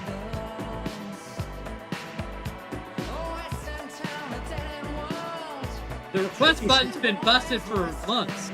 So all of a sudden people are noticing the request button doesn't work. Just say what you want to hear. he's embarrassed. He just wanted to hit it and run. Yeah, now you're exposed, man. People can see what you're requesting and make fun of you, dorky. Although I know what records you listen to. He can't hit the air supply. He can't type air supply in. It's way easy to his soft machine. Yeah, I can't say her name. You asked me who the singer is from Vix. I can't say her last name. It's Rosa Larashuta. It was the girl Lorraine Lewis for a while. Well, Rosa's been there. She's been there for at least 10 or 12 years. But she's one of the. She's a female singer. No way, no man. Because Lorraine Lewis from pbthal was singing for Vixen, I think. It says. Oh, I'm sorry. I'm looking at something else. No, she has 2024. Okay. Oh, she's a singer. She's a female singer from Trans-Siberian Orchestra. Well, there's several of those. But Well, she's one of them. Yeah. But also, I think Richie Kotzen's wife is in that band, or is the bass player now in Vixen? Is it Richie Kotzen's wife? Who's the bass player? A young Brazilian girl. I think that's her. That's Richie Kotzen's wife, I think. What's her name? I'm sure it says it here somewhere. She was really good though. Julia 𝐁𝐫𝐲'𝐬. Yeah, I think that's Richie Kotzen's wife. Somebody She's famous. Brazilian. And my wife, as soon as she walked on stage, she's Brazilian. I was like, whatever, you know. And then she introduced everybody, and she says hello in Portuguese. I was like, She could tell. She's young though. Everybody else is probably in their 40s. The bass player looks like she's in her late 20s, early 30s.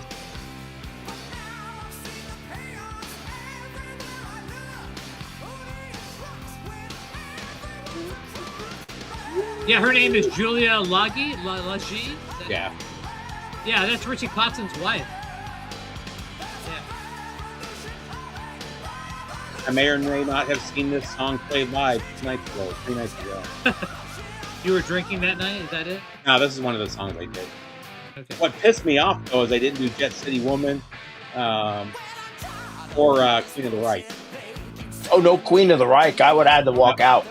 I didn't see their second set though, so I heard they did different songs. I'm pretty Yeah, sure they must have. Yeah, they must have wanted to vary it for people to see them twice. I sent a 20-pound box back to you, Dorky, so be on the lookout for that. I guess that's smart, not doing the same set twice. Yeah, the only problem with some of those bands though is I would like to have seen Queen Strike twice, but they were playing the same time Quiet Riot was. And I want to see Quiet Riot. I don't need to see anyone twice. I'd rather see a new band. I would have skipped Quiet Riot and found somebody else, anybody else. Yeah, but if you're on a cruise, I wouldn't pay to see Quiet Riot if they came to town. Who was singing? But if I'm on a cruise, I'm going to see Quiet Riot. Is it Jizzy Pearl? Yeah, Jizzy Pearl, man. He was so good. Yeah, I saw footage of that. I don't know if it was yours or someone else's. It sounded great. Did they do any love-hate? No. Well, but they did go into Black Number One as a tribute to Peter Steele because Downey's on drums for him. I would have loved to have heard some love-hate if they're going to do that, I'm just glad it's Jizzy Pearl instead of what's the kid from American Idol. Oh, I know you're talking about. Yeah, I know you're talking about. Yeah, they Rudy Sarzo's in the band, right? Yeah. Yeah. That would be a cool. Is Carlos in the band? No, I don't think so. Who's the guitar player? Alice Brosky. Okay. Oh, really? Yeah. But I would love, like Rudy Sarzo, that would be a celebrity to meet, like on the buffet line or something. He sounds like he'd be a cool guy to meet, though. He would talk to you. Yeah, I would like to meet, like if I saw Steve Harris on the buffet line or Rudy Sarzo, those would be pretty cool people to meet. Rudy Sarzo was walking around. I did see him a couple times. Like I said, most of the guys, there were very few that you didn't see walking around the hallways and hanging out at the bars, hanging out at the casino, It was almost amusing trying to figure out whose wife was whose. Yeah. Man, some of the women, you could tell which ones were the musicians' wives, too. Yeah. Because they get to live the rock star fantasy, too, for 5 days. And then they go back to paying rent or whatever, paying mortgage. Well, I mean, sadly, a lot of those even the big name bands aren't making that much money. No. A lot of them are so it's really like a reunion, like a blast from the past to be a rock star for 5 days.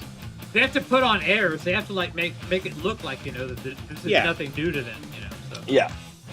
Actually, the one that I remember the band Crash Diet from the late '80s. I never checked them out though. They were really good live too. Yeah, I don't know them. I only knew the name.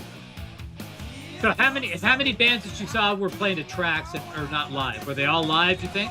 A good portion of them were. Lita Ford was playing the tracks and still didn't sound good. There were a couple. It wasn't like rampant. They were all singing, but a couple of them were singing over the backing track. You know what I mean? Yeah. There was nobody that I noticed where they were obviously. So who was the best vocalist you thought that was like without any help that you saw all weekend? Oh, what's his name from Queensryche? What's Yeah, I was gonna say that guy. Oh my God, he's so fucking. Yeah, that guy was great when I saw him. Yeah. There's very few people that can. But I would have liked to have seen that London Choir Boys singer. I might have been my favorite. Like, Yeah. not night before enough. But No, I was like, oh man, John would love this. Yeah. You know, I mean, they look good. It's like Hanoi Rocks and Stone. Yeah. So I just like They that. got the look. Yeah, well, you're just cool and like. It's not distortion. They're using overdrive. It's that 70s sound. Yeah. You know. And were they the band? I saw the pre-party. I don't know if it was that on the boat when you entered. Like, you know, where you go in and you get your first drink. Like, I don't know if they were playing that. I saw them. I don't know. Maybe they were pre-party on land. I don't know. I saw the footage. The pre-party was the day before the casino. Okay, that's what I saw. Yeah. But it was Saturday. they were night. We thought outdoors. about going, but They were outdoors, and it said pre-party. And I'm like, I could just imagine that feeling when you're on vacation. They take your luggage away from you, and now you're free, and like they hand you the free drink, and there's the London Choir Boys. yeah, Like, it was Madam X. It was A Taste of Poison, which I don't know who was in that band. Obviously, the Poison's keyboardist was there. yeah. But who else? I don't remember who. Y&T played that night. I don't remember who else, but we were gonna go, but we were exhausted, man. We got there early. We had a hotel at Miami Beach, like a block from the beach. But we walked for like 3 hours on the beach. Did you drive down? What's that? No, we Did you drive? Okay. Now we both have the Delta card, Okay. so we get a buddy pass every year. So we paid like $250 for one ticket and got a buddy pass for the other one.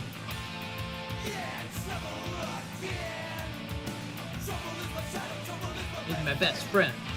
These guys are great live, man. We opened for them in Houston, man. They were phenomenal live. I never saw him. So many hired guns on that ship, though, man. Yeah. So many. A lot of those bands, as much as I love We a said lot two of of the those guys bands, from Whitesnake. Was it like Joel Hoekstra and somebody else? Is that who? I think it's just, what's the guitar player's name? I think he's the only original member now. Joel Hoekstra. I think most of those Whitesnake- guys are dead now, aren't they? Whitesnake played? What's that? You said like there were two hired guns from Whitesnake. Yeah, Whitesnake You were in played. line. Whitesnake played?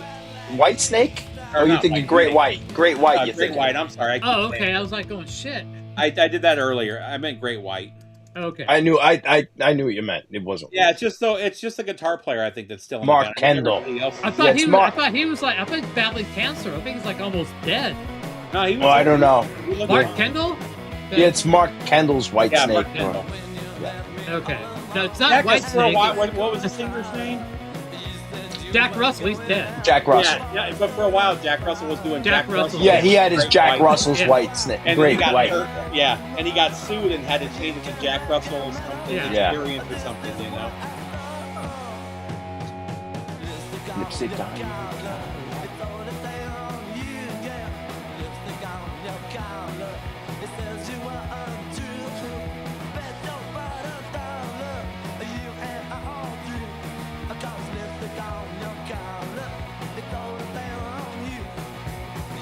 So is this punk? Oh, absolutely, it's punk. This is a cover. I think this is Connie Francis. I mean, whatever you want to call it. You know, it's rock and roll. Actually, the band is pretty. I didn't realize. So Mark Kendall, who's obviously been there since the '70s, Yeah. but their drummer's been there since '85, since right after the first album came out. The rhythm guitarist has been there since '86. So That's The classic bass player. era. The bass player's been phased out, and yeah, the bass player and the singer, obviously. yeah. Well, the singer's dead. Yeah. I think Mark Kendall has not been the best of health. But the other two guys, the drummer Yeah. and the rhythm guitarist, have been there since before the second record. So And the first record, I mean, the third record's where they like really hit. Yeah, Once Bitten is where they really blew up. Yeah. Yeah, the first guys record, the have first been there record since was that in the alley. It didn't do anything. Yeah, he's not in good shape. Yeah, like I said, he was sitting right next to us on the plane. He looked fine. You can't tell though. Sometimes you can't. Don't get me wrong. And after like a Monsters of Rock cruise, how can you tell at all? It's like you could have tied one on for 5 days and looked like you had cancer. It's funny though. A lot of those guys weren't drinking and partying. But you can't, because they did their excess in the 80s or early 90s. Because their fucking liver numbers were already off the charts. Yeah. So.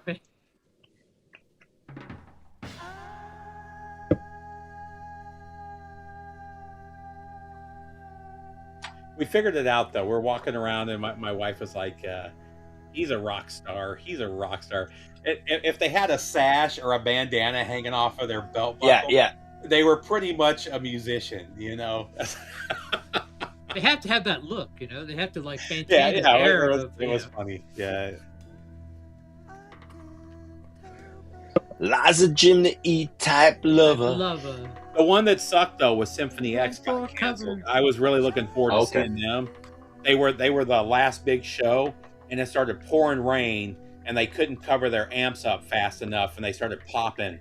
And they said, "No, we're done." That's kind of like one of those cases of one of these things does not look like the other. Symphony X with all those bands is not in the same.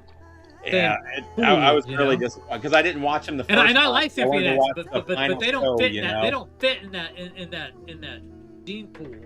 Well, I mean, most of the bands are from the 80s, and you've got Black Label Society from the 2000s. You know what I mean? Yeah, but he crosses over because he's with Ozzy. Ozzy, People sit there and go, "Oh, Ozzy." Nobody thinks of. I don't think of Zach as anything other than an Ozzy guy. I'm not a big BLS guy, so. I think of him in Black Label Society. No, I think of it. I do, just because I was out of Ozzy by the time those records came out, and I've seen him more as Black Label Society over the years, opening and. Well, but you're also even headlining. You're an East Coast guy. He came from where you're from, so right? Yeah, but I didn't know that. I just knew he was. I knew he was the Ozzy guy, but. God, Alex, this is probably the worst request you've ever fucking requested ever. He's the only guy that's horrible. Ozzy though. Of all the guys, I mean, he was there from '89. But you mean fucked with Sharon? He fucked with Sharon, not Ozzy. He fucked with Sharon. What's that? He fucked with Sharon, not Ozzy. Sharon's been in charge since forever, so. Yeah, no, I get that. What I'm saying though is he's the only guy that stuck around, and maybe it was because he was 19 when he started with Ozzy, But I mean, he was there for almost 40. Even when, there were 3 records he refused to play on because he didn't like them. They treated him like shit, So I mean, there was a period they treated him like shit. Yeah, he got Welcome paid. to the club of everyone who played with Ozzy. Ask Jakey Lee how bad he had it, So. Yeah. Lee Kerslake. Yeah.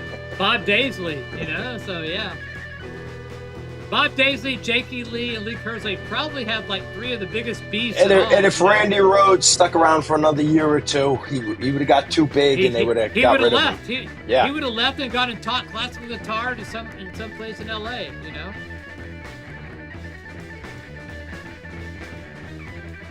Oh, I love Jethro Tull. I love that guy. I love him. JT is great. I laugh when I go to record stores and I see fucking Jethro Tull, under the tees. It's like, are you kidding me? I don't remember what show we were watching. Maybe it was Pink Floyd. I like him too. I don't remember what show I was watching, but he was talking. They were talking to one of the moms. The mom was like, "Yeah, I slept with Jethro Tull," and they're like, "It's not a guy." She's like, "I know."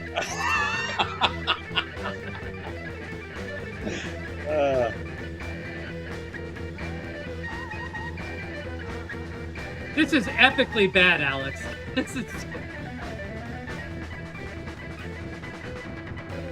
You have not requested worse in my book, but yeah, Randy's happy.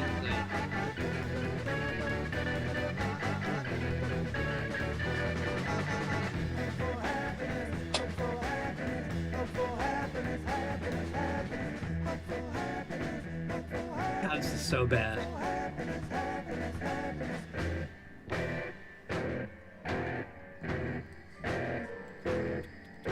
You may go in the penalty box for this one, Alex.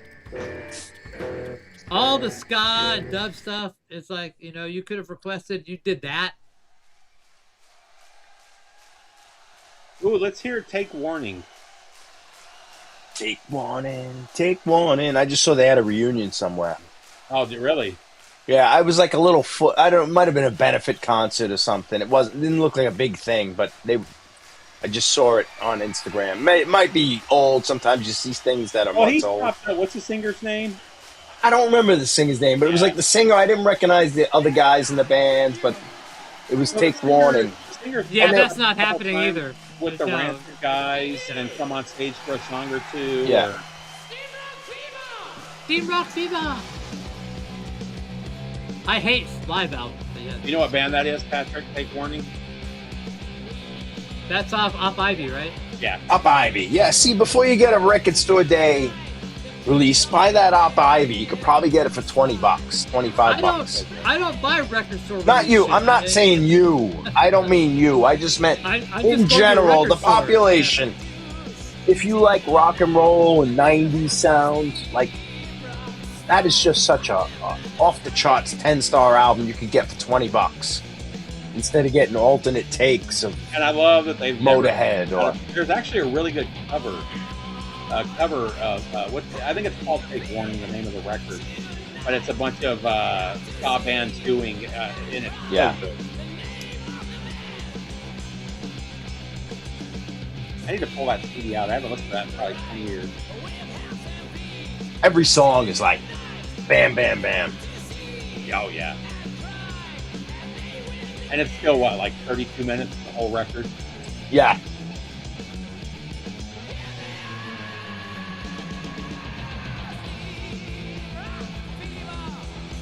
Screaming Rock, Believer, Steam Rock Fever in LA.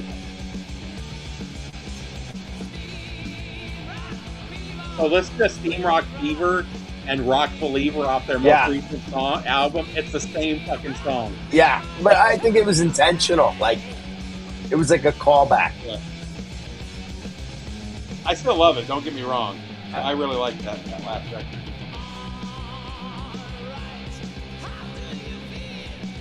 But they're kind of weird. They still have that German weirdness in this, like this section.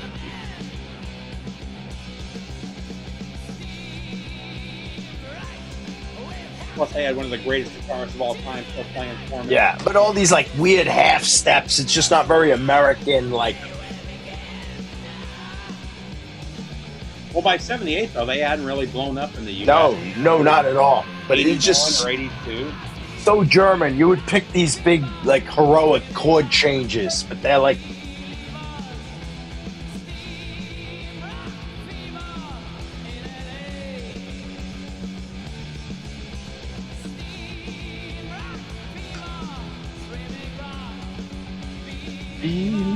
So they had a different theme night each night, and one night was dressed like an album cover, and one of the guys was dressed like a priest with the chains around him from the nice. Dude, it was so good. I was like, that's good. Perfect Halloween costume. I would have had to break out my blackout costume. Yeah. Oh yeah. One of the girls did Celebrity Skin, Patrick.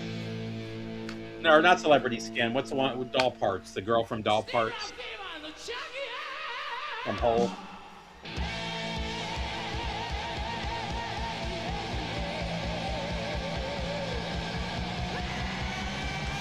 Hey, Corey, welcome. You can't go wrong with any of those. Concurred. Either of those. Ooh, that's a good one. Yeah. Zebra needs to be on one of these cruises. That would be awesome. Yeah, they should. And they may have. Is it Melissa Optimar you're talking about from Hole? Or you asked something about Hole? No, they one of the theme nights was dressed like an album cover. Oh, okay. Gotcha. And one of them was dressed like the album cover from Doll Parts, one of the girls. Okay, gotcha. I was saying one of the guys, though, was dressed as a priest with chains around him, like the Dio cover. Oh, Dio guy. Dude, that is awesome. That was my favorite costume that I saw.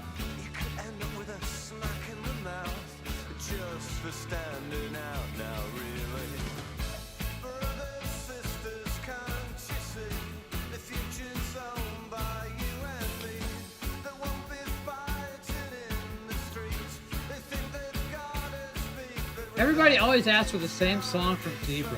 I don't understand. There's so many other better songs, but that's okay. Override them. Yeah, well, I have, but yeah.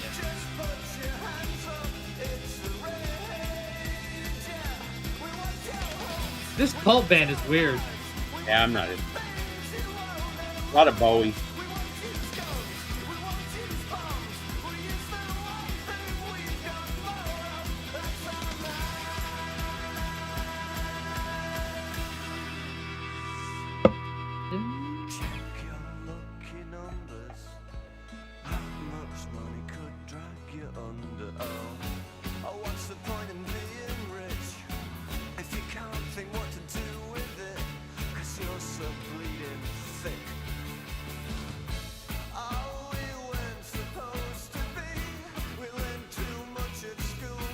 I played London Calling and Waiting Room apparently now all the time.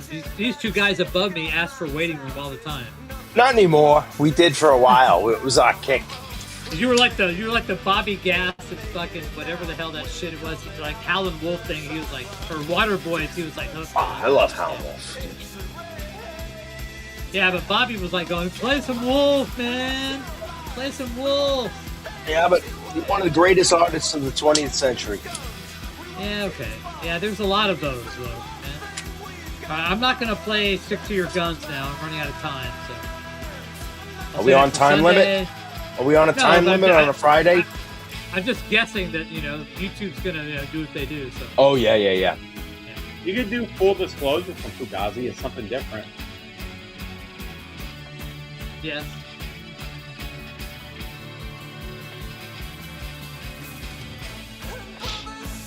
You go back to work on Monday, Steve? Yeah. Yeah, I'm actually glad we came in on Friday instead of that. Yeah, another day. Yeah. It would have been cool. It's always good. Oh, Guns of Brixton, classic. Oh, yeah, I love Guns of Brixton.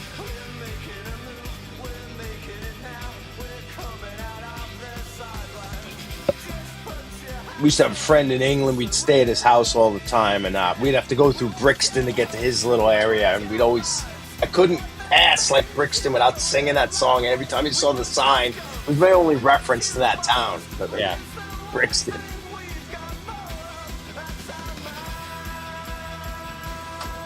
Oh, amazing. Iron Maiden will skip their Rock and Roll Hall of Fame induction. Yeah. Amazing. Well, they're going to be in Australia, people.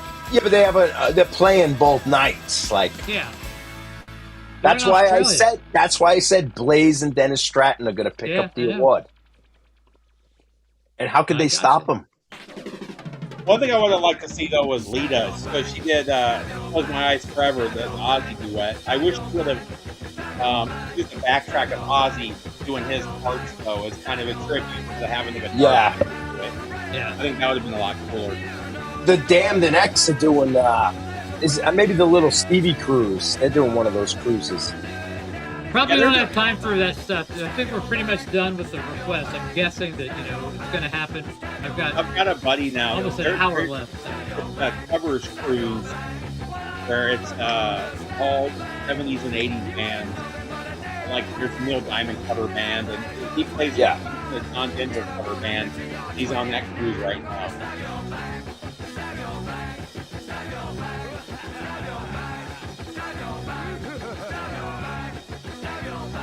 There's a bunch of music cruises now, though. It's insane. There's one that was going with a bunch of 90s bands. There's a punk cruise coming up. I don't think what else. They do a couple R&B and like there was a blues one. So I mean, if you're into music, there's all kind of cruises out there. They've got one that's all heavier metal called is it 10,000? Yeah, the 50,000 tons of metal. That was the first cruise I ever saw. My only problem with that one, I wouldn't mind going on that one, but there's always like 3 or 4 bands I really like, and a whole bunch of like death metal and black metal that I wouldn't. At least with this, even the bands that I wasn't into, it's still bands I would. Yeah, and it's just all fun. It's all like you can't not have fun unless you're just a grumpy person. I don't want to go see a bunch of black metal and death metal bands,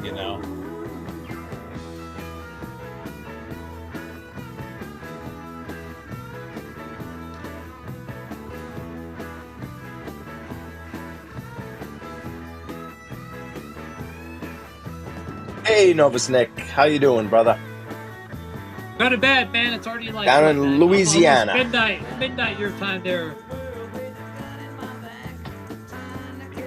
Although some shit doesn't even start in fucking Louisiana till midnight. Like the dungeon off of Bourbon Street, off Bourbon Street doesn't start till midnight. Yeah, Nick's not in New Orleans, though. You know it's not really a good place to be when it doesn't even open till midnight. So. Yeah.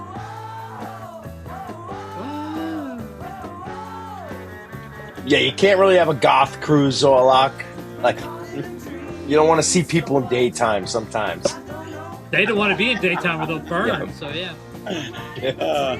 Yeah, imagine seeing Bauhaus Yeah, just like in the this. sun at 12 o'clock. The average age of a goth chick is like 55. With a bunch of boat drinks, you know, like fucking having Mai Tais, you know. What was the name of that full club, John? fucking cake makeup, you know. What was the name of that club in England with all the goth bands? The hung Bat out? Cave. Oh my god! Imagine going to that place in Yeah. 7 or 81, whenever it was. Yeah, when everyone was 20. Yeah. Imagine seeing those people on a cruise now. You know, Well, kind yeah. of like Well, what some are Steve went dead. through, man. Well, they do have You the know. goth weekender. You could see it in England. They have it. There's footage, but it's not on a cruise. But it's like a weekender, Yeah.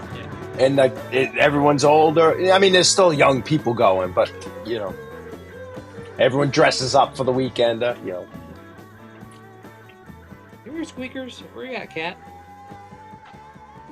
Yeah, and the guys I really want to see would, you know, Peter Murphy's not getting back with David J to do some Bauhaus sets. You Yeah, know? there's only a handful of goth bands You know, I care about. The bad part about this, Dorky, is like nobody would even notice if you had. Nobody would even bat an eye if you had pissed yourself on Bourbon Street. Nobody would fucking even care. But we used to you have to go into the bar and buy the beer that had the bathroom. You'd pay more money to go inside just to use the bathroom, and then go back out and buy the street beers. I have some funny story. I've got several really funny fucking New Orleans stories, man. We had a great gig in New Orleans one. I had some great times. Like our singer one time, who's a great bluesy singer guy. And I mean, I remember he was like fucking at this place off Bourbon Street with this guy, EJ and the Electric. I remember EJ and the Electric, this super cool guy. Played like Kendrick. But they were just wailing and people like lining up for like, yeah. Bourbon Street can be a lot of fun. Or it can be bad. So hours later, I saw that same singer giving his shoes to a homeless guy singing "America the Beautiful." Have my shoes. Did you hear about what they? There's a company out there now that cleans the streets every night, and they use lemon scent in the cleaning solution, and they said it smells great there now, as opposed. Oh, yeah. I remember them hosing them down in the morning with all the cups and everything. No, they got these trucks that come through and it's all lemon scented and stuff. They said it's. Do they spray the homeless people with the lemon scent, Well, or do yeah. they just let them? But I mean, the open sewers where all the smell came from, you know. And what always shocks people too, you know, you think because Mardi Gras happens on Bourbon Street, it's a huge street. It's a fucking alley, man. It's Yeah, it is. so It's not tiny. that big. Yeah. Yeah, it's not that big at all. You know, but I remember that night Hey, Paul, you animal. Welcome. I came to at like 4 in the morning in the middle, you know, off of Bourbon Street. There's like little alcoves, and there was like some reggae band playing, and I was playing fucking bongos, and our singer was singing. I'm like going, where am I? How did I get here? And how do I get home? And, yeah, I mean, there's some scary shit, man. If you don't, you know what's going We down, played. man, it's like, We yeah. played a place off like we went past those like shanty towns, like those. Yeah. I'm sure they don't exist anymore, but like we went through and it was just like this dive club. It was, I guess, a rock club, but it was Hey, Paul. awesome.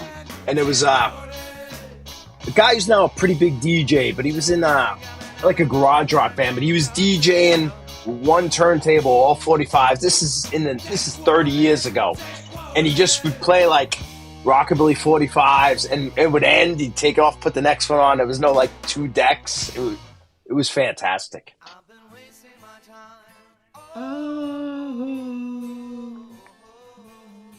Hey, I'd what's like to up, see these Paul? guys on a cruise. They should do a cruise. Yeah, they be on one definitely of these should do a cruises. They cruise. deserve it. They That's what deserve I'm it. saying. They should Yeah. be on one of these. They would be a That would Hey, be awesome. Paul. People would dig them, man. they'd be like Y&T, you know, they'd be like one of those around the corner bands that go, oh, you know, they're playing. I love this song. I was a still kid. play, This man. was a staple in New York radio. And it was like a new song, and it I sounded was like literally Zeppelin. playing Like, bongos, man. I'm like going, I was not a musician. I was like so fucking hammered, man. So absolutely hammered. Yeah. But I went back the next night and did it again. So, yeah. I will say what's funny though is he was like, so he introduces Earthshaker and he's like, "This is a song off our first album." I was like, "Really? It's not your first Yeah, album. yeah, It's your third yeah. album. Really? Dude. It's your We're gonna third forget album. about those 2 great albums you had before Earthshaker?" Quiet Riot could do that same thing. Yeah. Oh my Yeah. They So, my actually first played- album, actually Come On, played Feel the one. Noise. But they weren't. They They played weren't one of the that songs good. off Their the first first albums record. weren't that Oh, did great. they? Yeah. Yeah. As a tribute to Randy, they did one of the songs off the first Okay. record. Randy That Rhoads. makes sense. But, like, Quiet playing Riot guitar? disavowed those first albums. Pantera disavowed those albums. Like, 4. Pantera just about 4 albums. yeah. I mean, but, like, they came out, like, 1990 they were invented, or 89. Like, So who played guitar in Quiet Riot? I think we have to. Yeah, no, who was? you Rosie. said it. Yeah. Rosie from, he was in a Monkey band. Could have been anyone. It doesn't matter. You're just hearing the songs. Yeah, and I mean, the Quiet Riot stuff's pretty basic as a musician, Yeah. you know? Yeah, not counting the Randy Rhoads stuff. Like but, when like, you it's when just you listen to it's primitive Johnny, metal. you got Johnny playing drums. He was in Typo Negative, which was like way crazier drums than what he's doing in Quiet Riot. Yeah. He was with Danzig for like 20 years too.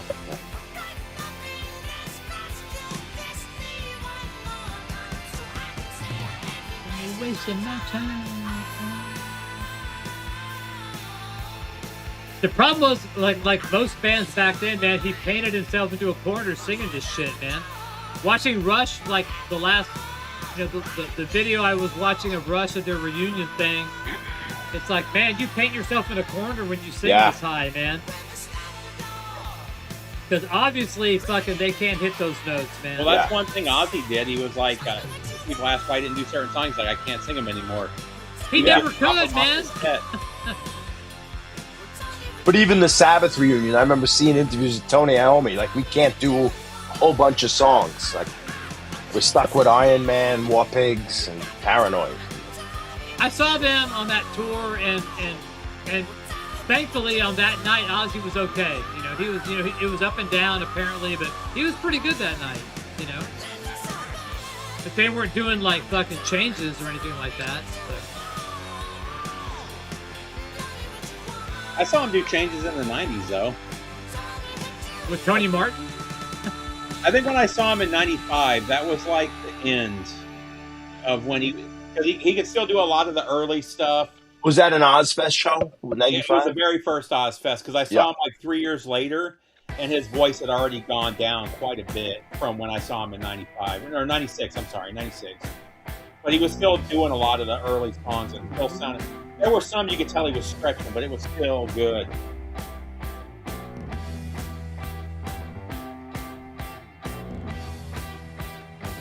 And he was great at controlling the crowd.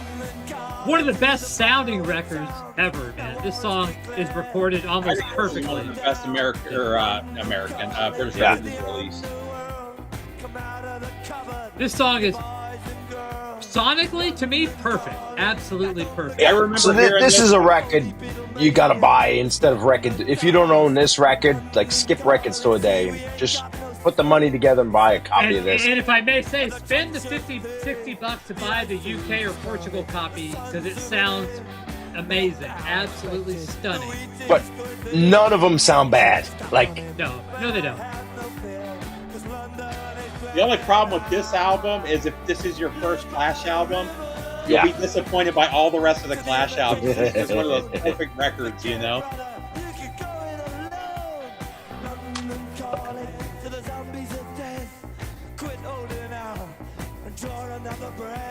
But, you know, and it's funny, too, because I probably heard this for the first time in, like, 87 or 88, maybe 89, you know what I mean? And they go, this is okay, you know. But now that I know a lot more music and how good this is, I can't imagine hearing this in 1979, though. I hated this when it came out, man. I could not stand it. I fucking hated it. All that shit I hated. I couldn't stand any of it. I was looking when I was like, this week I was like going through my record collection and like taking stuff out, like going, I'll never listen to this. I'll get rid of it, blah, blah, blah, curating my stuff. But I was like going, I found some photo albums of what they called an alter ego party in like 1980 in West Texas, you know, and it was like people like dressed up with face paint and all this shit. It's 1980. You know, these are like people that were into punk long before I'm not into punk. These guys were heavy into it. They do all that shit. That's when they first toured Texas, was like 80 or 81.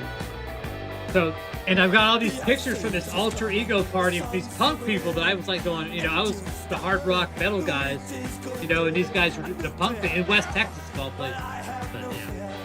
Alex, you may be the first person that ever uttered that statement ever. Alex is like the contrarian. Like, those are the only two records that are absolutely the worst. I love the first Clash album. It's different, but I love that album. And Give 'Em Enough Rope was the first one I heard. Guns on the Roof and Safe European Home were the first two Clash songs I heard. So I love that record. But and then the Black Market Clash EP.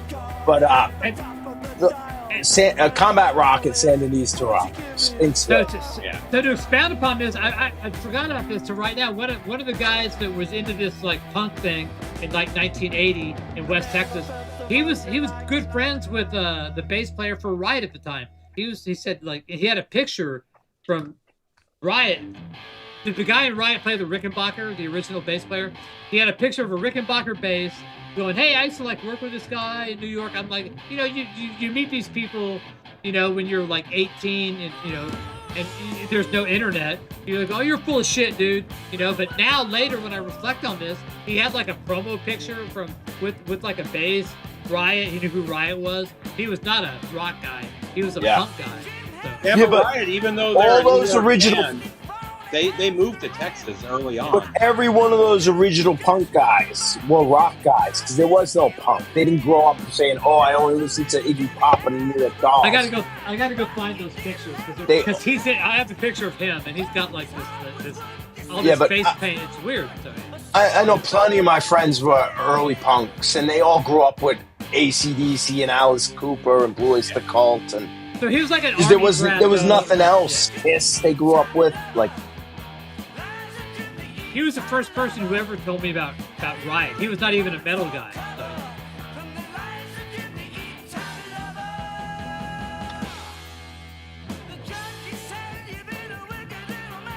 It's such a great tune.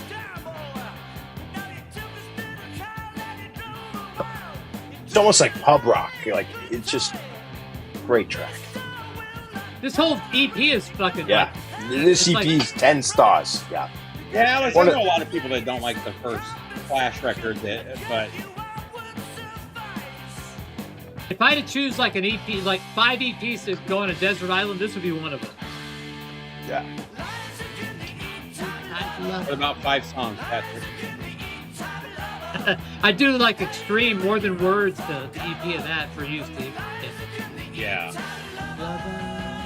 First Merciful Fate EP. Yeah, the Merciful Fate EP's up there. This is like the greatest album title ever, though. It was Swallowed, United Dudes Vomiting. The Garage Days, the 598 EP. That's Sacred Reich Surf Nicaragua's up there for me. Yeah. The Queensryche EP. Oh my God, yeah. The best album they ever released. The original. Yeah.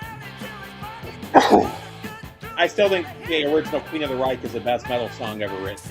Oh yeah.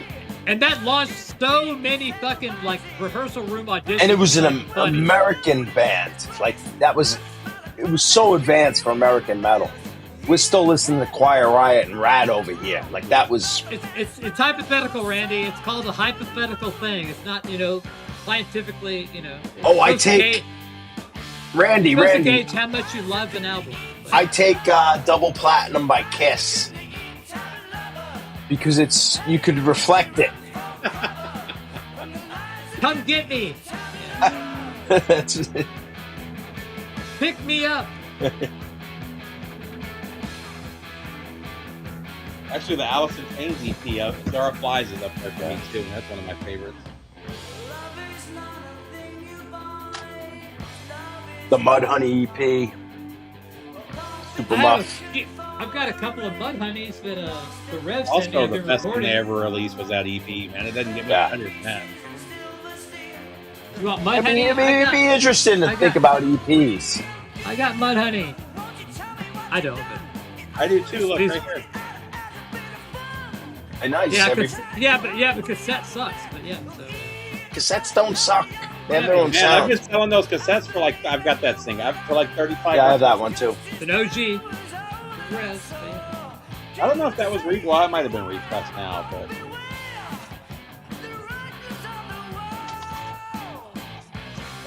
that Screaming Trees EP is up there.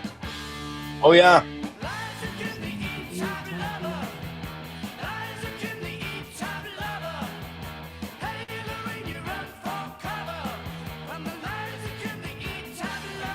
Well, Magical Mystery Tour. That Randy, if you watch Snuff Gilligan's Island, you should be able to figure out how to power the turntable and amp with a bicycle we built out of bamboo and coconuts. And I don't know if you'd consider it an EP, but the first Cramps record. And a radio, man, a radio that could like play on coconut power. Yeah. They'd charge the batteries, yeah. Yeah. We had a professor. Yeah, the Flintstones, you could do the bird thing. You consider that one EP, John? What's that, the Cramps? Yeah. What are you talking about? Cramps. Songs. I don't have that. I guess that's an EP. I have only the songs the Lord taught us, and Was it long?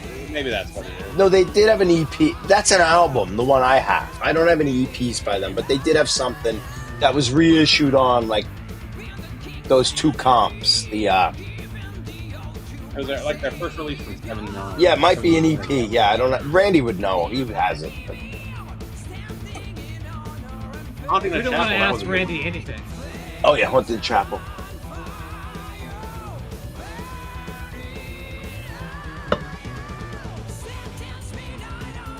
What was the New Order? They did that EP with all of the leftover songs from Joy Division, which was pretty good too. Transmission. I don't know that. Yeah, Gravest Hits, that's what it was. Camp's Gravest Hits Okay. from '79. The TT Quick EP's fun. I really like that. Yeah. I don't know if it would make the list, but it's a good one. What about the Nerves? Oh yeah. Oh yeah. Is that really top an 10. EP? It's only 4 songs. So. Yeah, that's EP. As long as it's not a single, it's an EP. Four songs that's a mini is album. no. 4 songs is an EP. Going back to the 50s.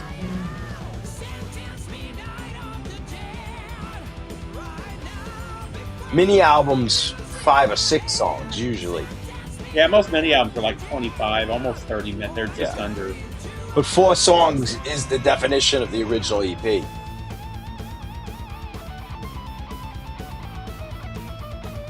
All right, Actually, then we never Ramones' talked about first on album. here. I really like. What was the 9 Inch Nails? Broken. I really liked that too when it came out. Oh yeah, the Rat EP, the Def Leppard EP. Oh yeah, the Rat EP is the. That's that's the best thing they ever released. Walking the Dog, right? Was on that one. All right. I don't remember what one of the guys, one of the hired guns used to play for Michael Schenker, maybe one of the bass players, and he was saying that he was kind of a hard guy to work for too. He like goes through band members like crazy. I don't remember exactly what he was saying. I just remember he saying he had worked for them, or he had worked for Michael Schenker for a couple of years, and he just goes through people left and right. I believe it.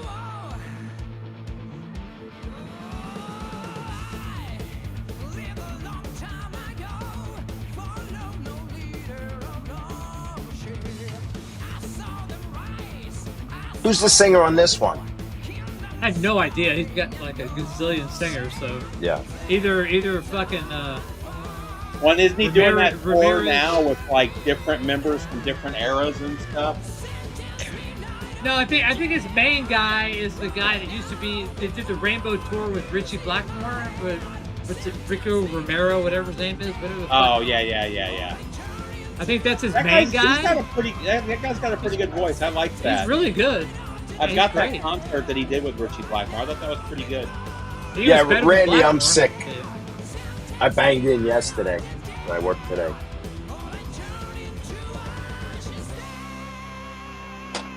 And I went out last night, didn't help. But They should do- Randy, check out the 𝐞𝐫𝐲𝐬. Look them up on the internet, on YouTube. Metallica wish they Font's a good song. They do one show, fucking Phil, whoever's left, man, fucking Michael Schenker, do one gig, man.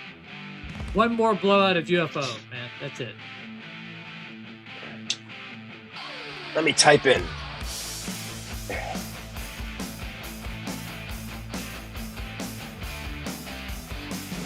I'm trying to think of the cover that. Oh man. Casper Pussycat did. They did a really good cover. I can't remember what it was. Didn't they do like a? I know what you're talking about. I figured. Hold on. It's on one of their albums, but I can't remember what song it was. You're So Vain? Is it You're So Vain? Yeah, they do that You're So Vain cover. Yeah. And that was so good. They play it when you saw them? Yeah. Is that when Tammy blew you off and wouldn't go home with you? Is that what stems all this hatred for Tammy? Is that he would not be in the same My wife step? would murder. My wife would murder. Brazilians are not known for Caring? what's the Caring? word? Okay. My wife's a pretty mellow chick, but if there's the jealousy thing will go off like that. Oh, okay. Kill somebody.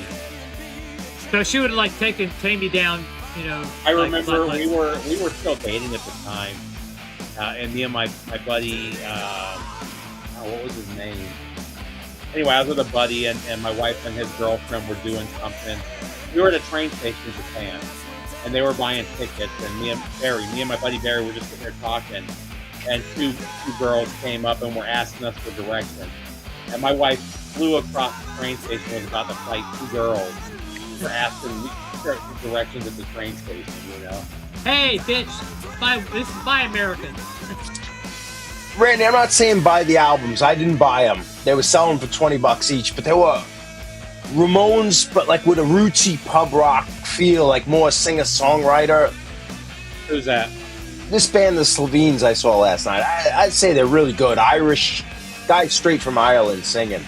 So I had a little bit of a British lyric, so not British, but Irish lyrics. Were you drinking? I had 2 Guinness. I wasn't driving, but Not it was too the bad. best I felt because I had a fever yesterday, Oh, okay.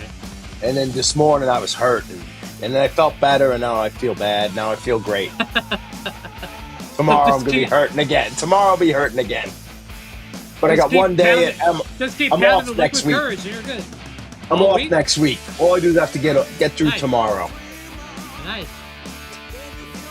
Are you gonna do anything fun on your time off? Or? I'm gonna mail a package to Steve. I'm gonna mail a package to Okay. Randy. Okay. I'm gonna clean this record room. I got some yard work to do. I'm gonna sleep late, hopefully. If the I dog found doesn't like wake the me up. direction I wanted to send you, Patrick. Bloodshot Eyes. Have you Okay. listened to that one, John? What is Bloodshot Eyes? It's a new wave of British heavy metal band, but it's like new wave of British heavy metal mixed with it's like Texas Boogie mixed with new wave of British heavy metal. No, I don't know that. I don't know that at It's all. really good. It was one of those that High Roller did. And I was buying 2 other High Roller records. I was like, let me get this one too. I've never heard of it. Are they a newer Well- band that sounds like it, or are they from the era? No, they're from the era. It's something I- that High Roller found. Oh, I'll have to look them up.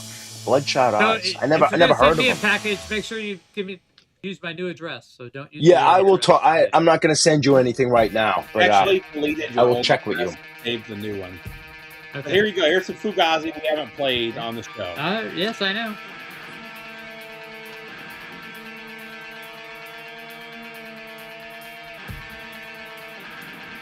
Randy, remind not to just keep talking about this band I saw, but they reminded me of the Real Kids a little bit.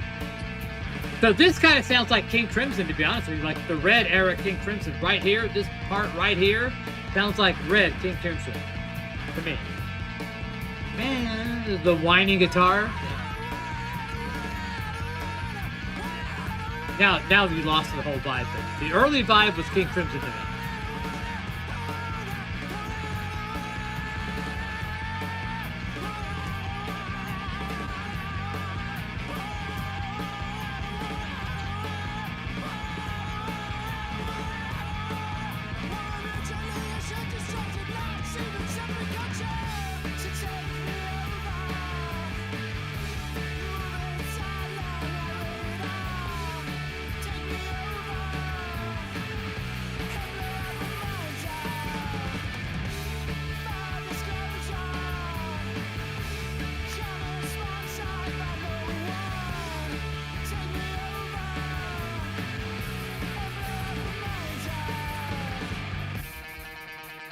Oh, that's So a the good most annoying thing for bands like this to me is like the fact that they have like 8,000 songs on one record, man. It takes me like a fucking hour just to cut the fucking tracks, man.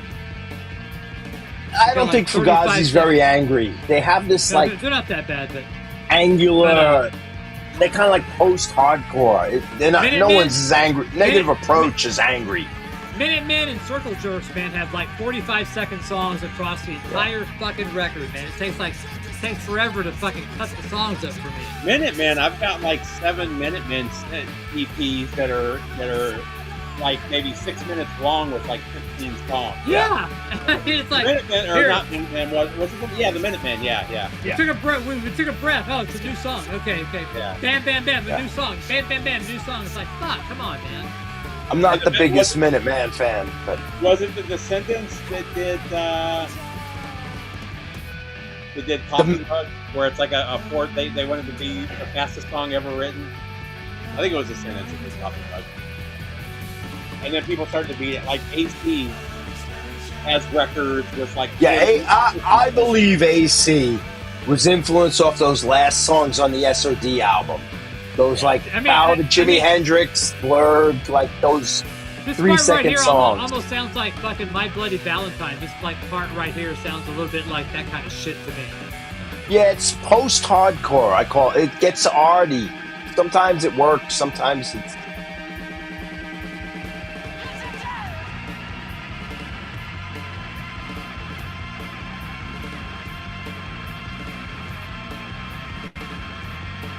Well, I mean, this was people forget Fugazi was around there. I mean, this was the 2001. It says it right there when this came out.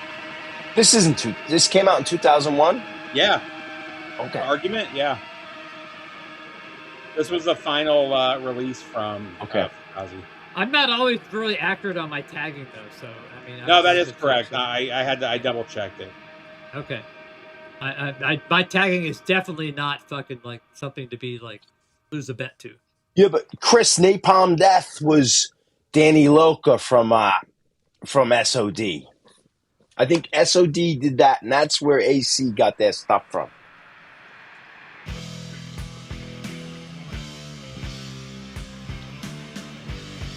And the Hang the Pope, that was that SOD, because SOD was first. I think that was 86. I'm trying to think. It's not the Minutemen who I've got the EP stuff. I'm trying to think of the band though.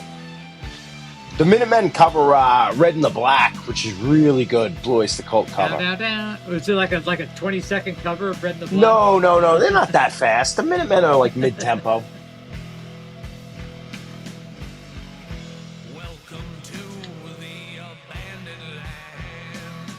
If you have the second Twisted Sister, I need to send you that. That's a classic. What is it? Under the Blade? You Can't Kill Rock and Roll, I think. I think I have it. Okay. It's an easy record to find, but it's so good. It's so good.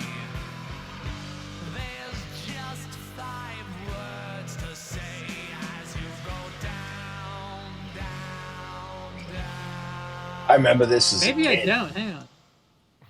Do I have it? The first three Twisted Sisters are great. This is one of those songs, or this is one of those albums I probably haven't listened to in 15 years. Yeah. And when it comes on, I still remember every single word of every single track. This brings me back to like middle school.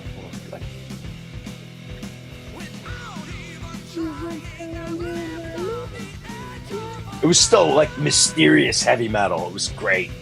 So 84, this is when I first got into metal, and I was listening to this. I think this and Motley Crue were the only full albums that I had. I had some singles and stuff, and listened to the radio.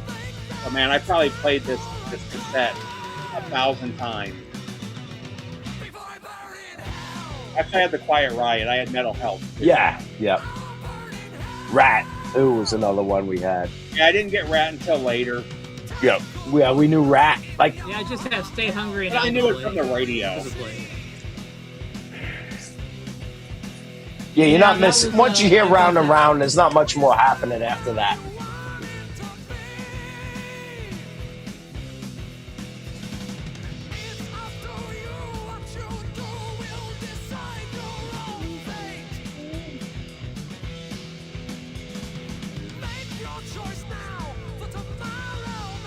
Yes, I bought this off the Hoffman it's, Force. it's the Circle Jerks. I've got a bunch of Circle Jerks 7 inches where there's Okay, yeah, I don't know why I was Minuteman. yeah. Circle Jerks. That whole first album's like 20 minutes. Well, their first 2 records are Star Wars, Yeah. you know. I have it on. Well, I got that on a CD. I still have it with both albums on one CD, and it was like, and it's still 40 minutes. When CDs were 80 minutes back then, or 72 minutes. And those would all be EPs now. Yeah. Like somebody mentioned that Alice in Chains, that's a 30-minute EP, you know. That's about They should do an audiophile group sex on 45 on a triple album set. So like you get 2 songs on a side. Maybe quadruple, just to fuck people up. They may have it. They may have a little box set of all this everything on 7. Mo-fi audiophile Circle Jerks. They did just remaster the first 2 Circle Jerks. They sound pretty fucking good. Yeah, they all sound good. The songs rule. You can hear that on cassette. I can hear that on a dubbed cassette. It still sounds somebody great. was talking about, I just saw something where Keith Morris was bitching about getting kicked out of Black Flag. And the interviewer was like, dude, that's the best thing that ever happened to you. It created the Circle Jerks, dude. I mean, seriously.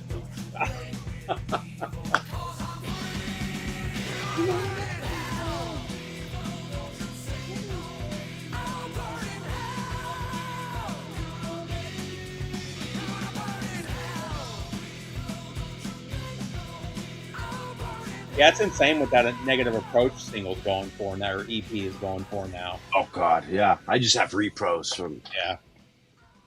I think I have a bootleg of it, but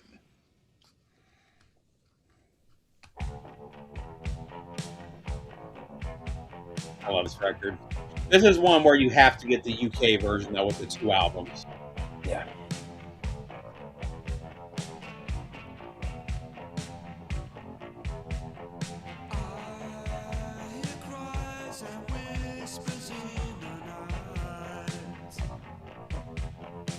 What do you have, Pat? Do you have the 2 album version of this or the single album? I think it's a single one. I think this is one I sent them. Okay. Yeah, I think so. I think that's it. Yeah. There's not going to be room in this package, but I'll send you the UK version with the second record. Cool.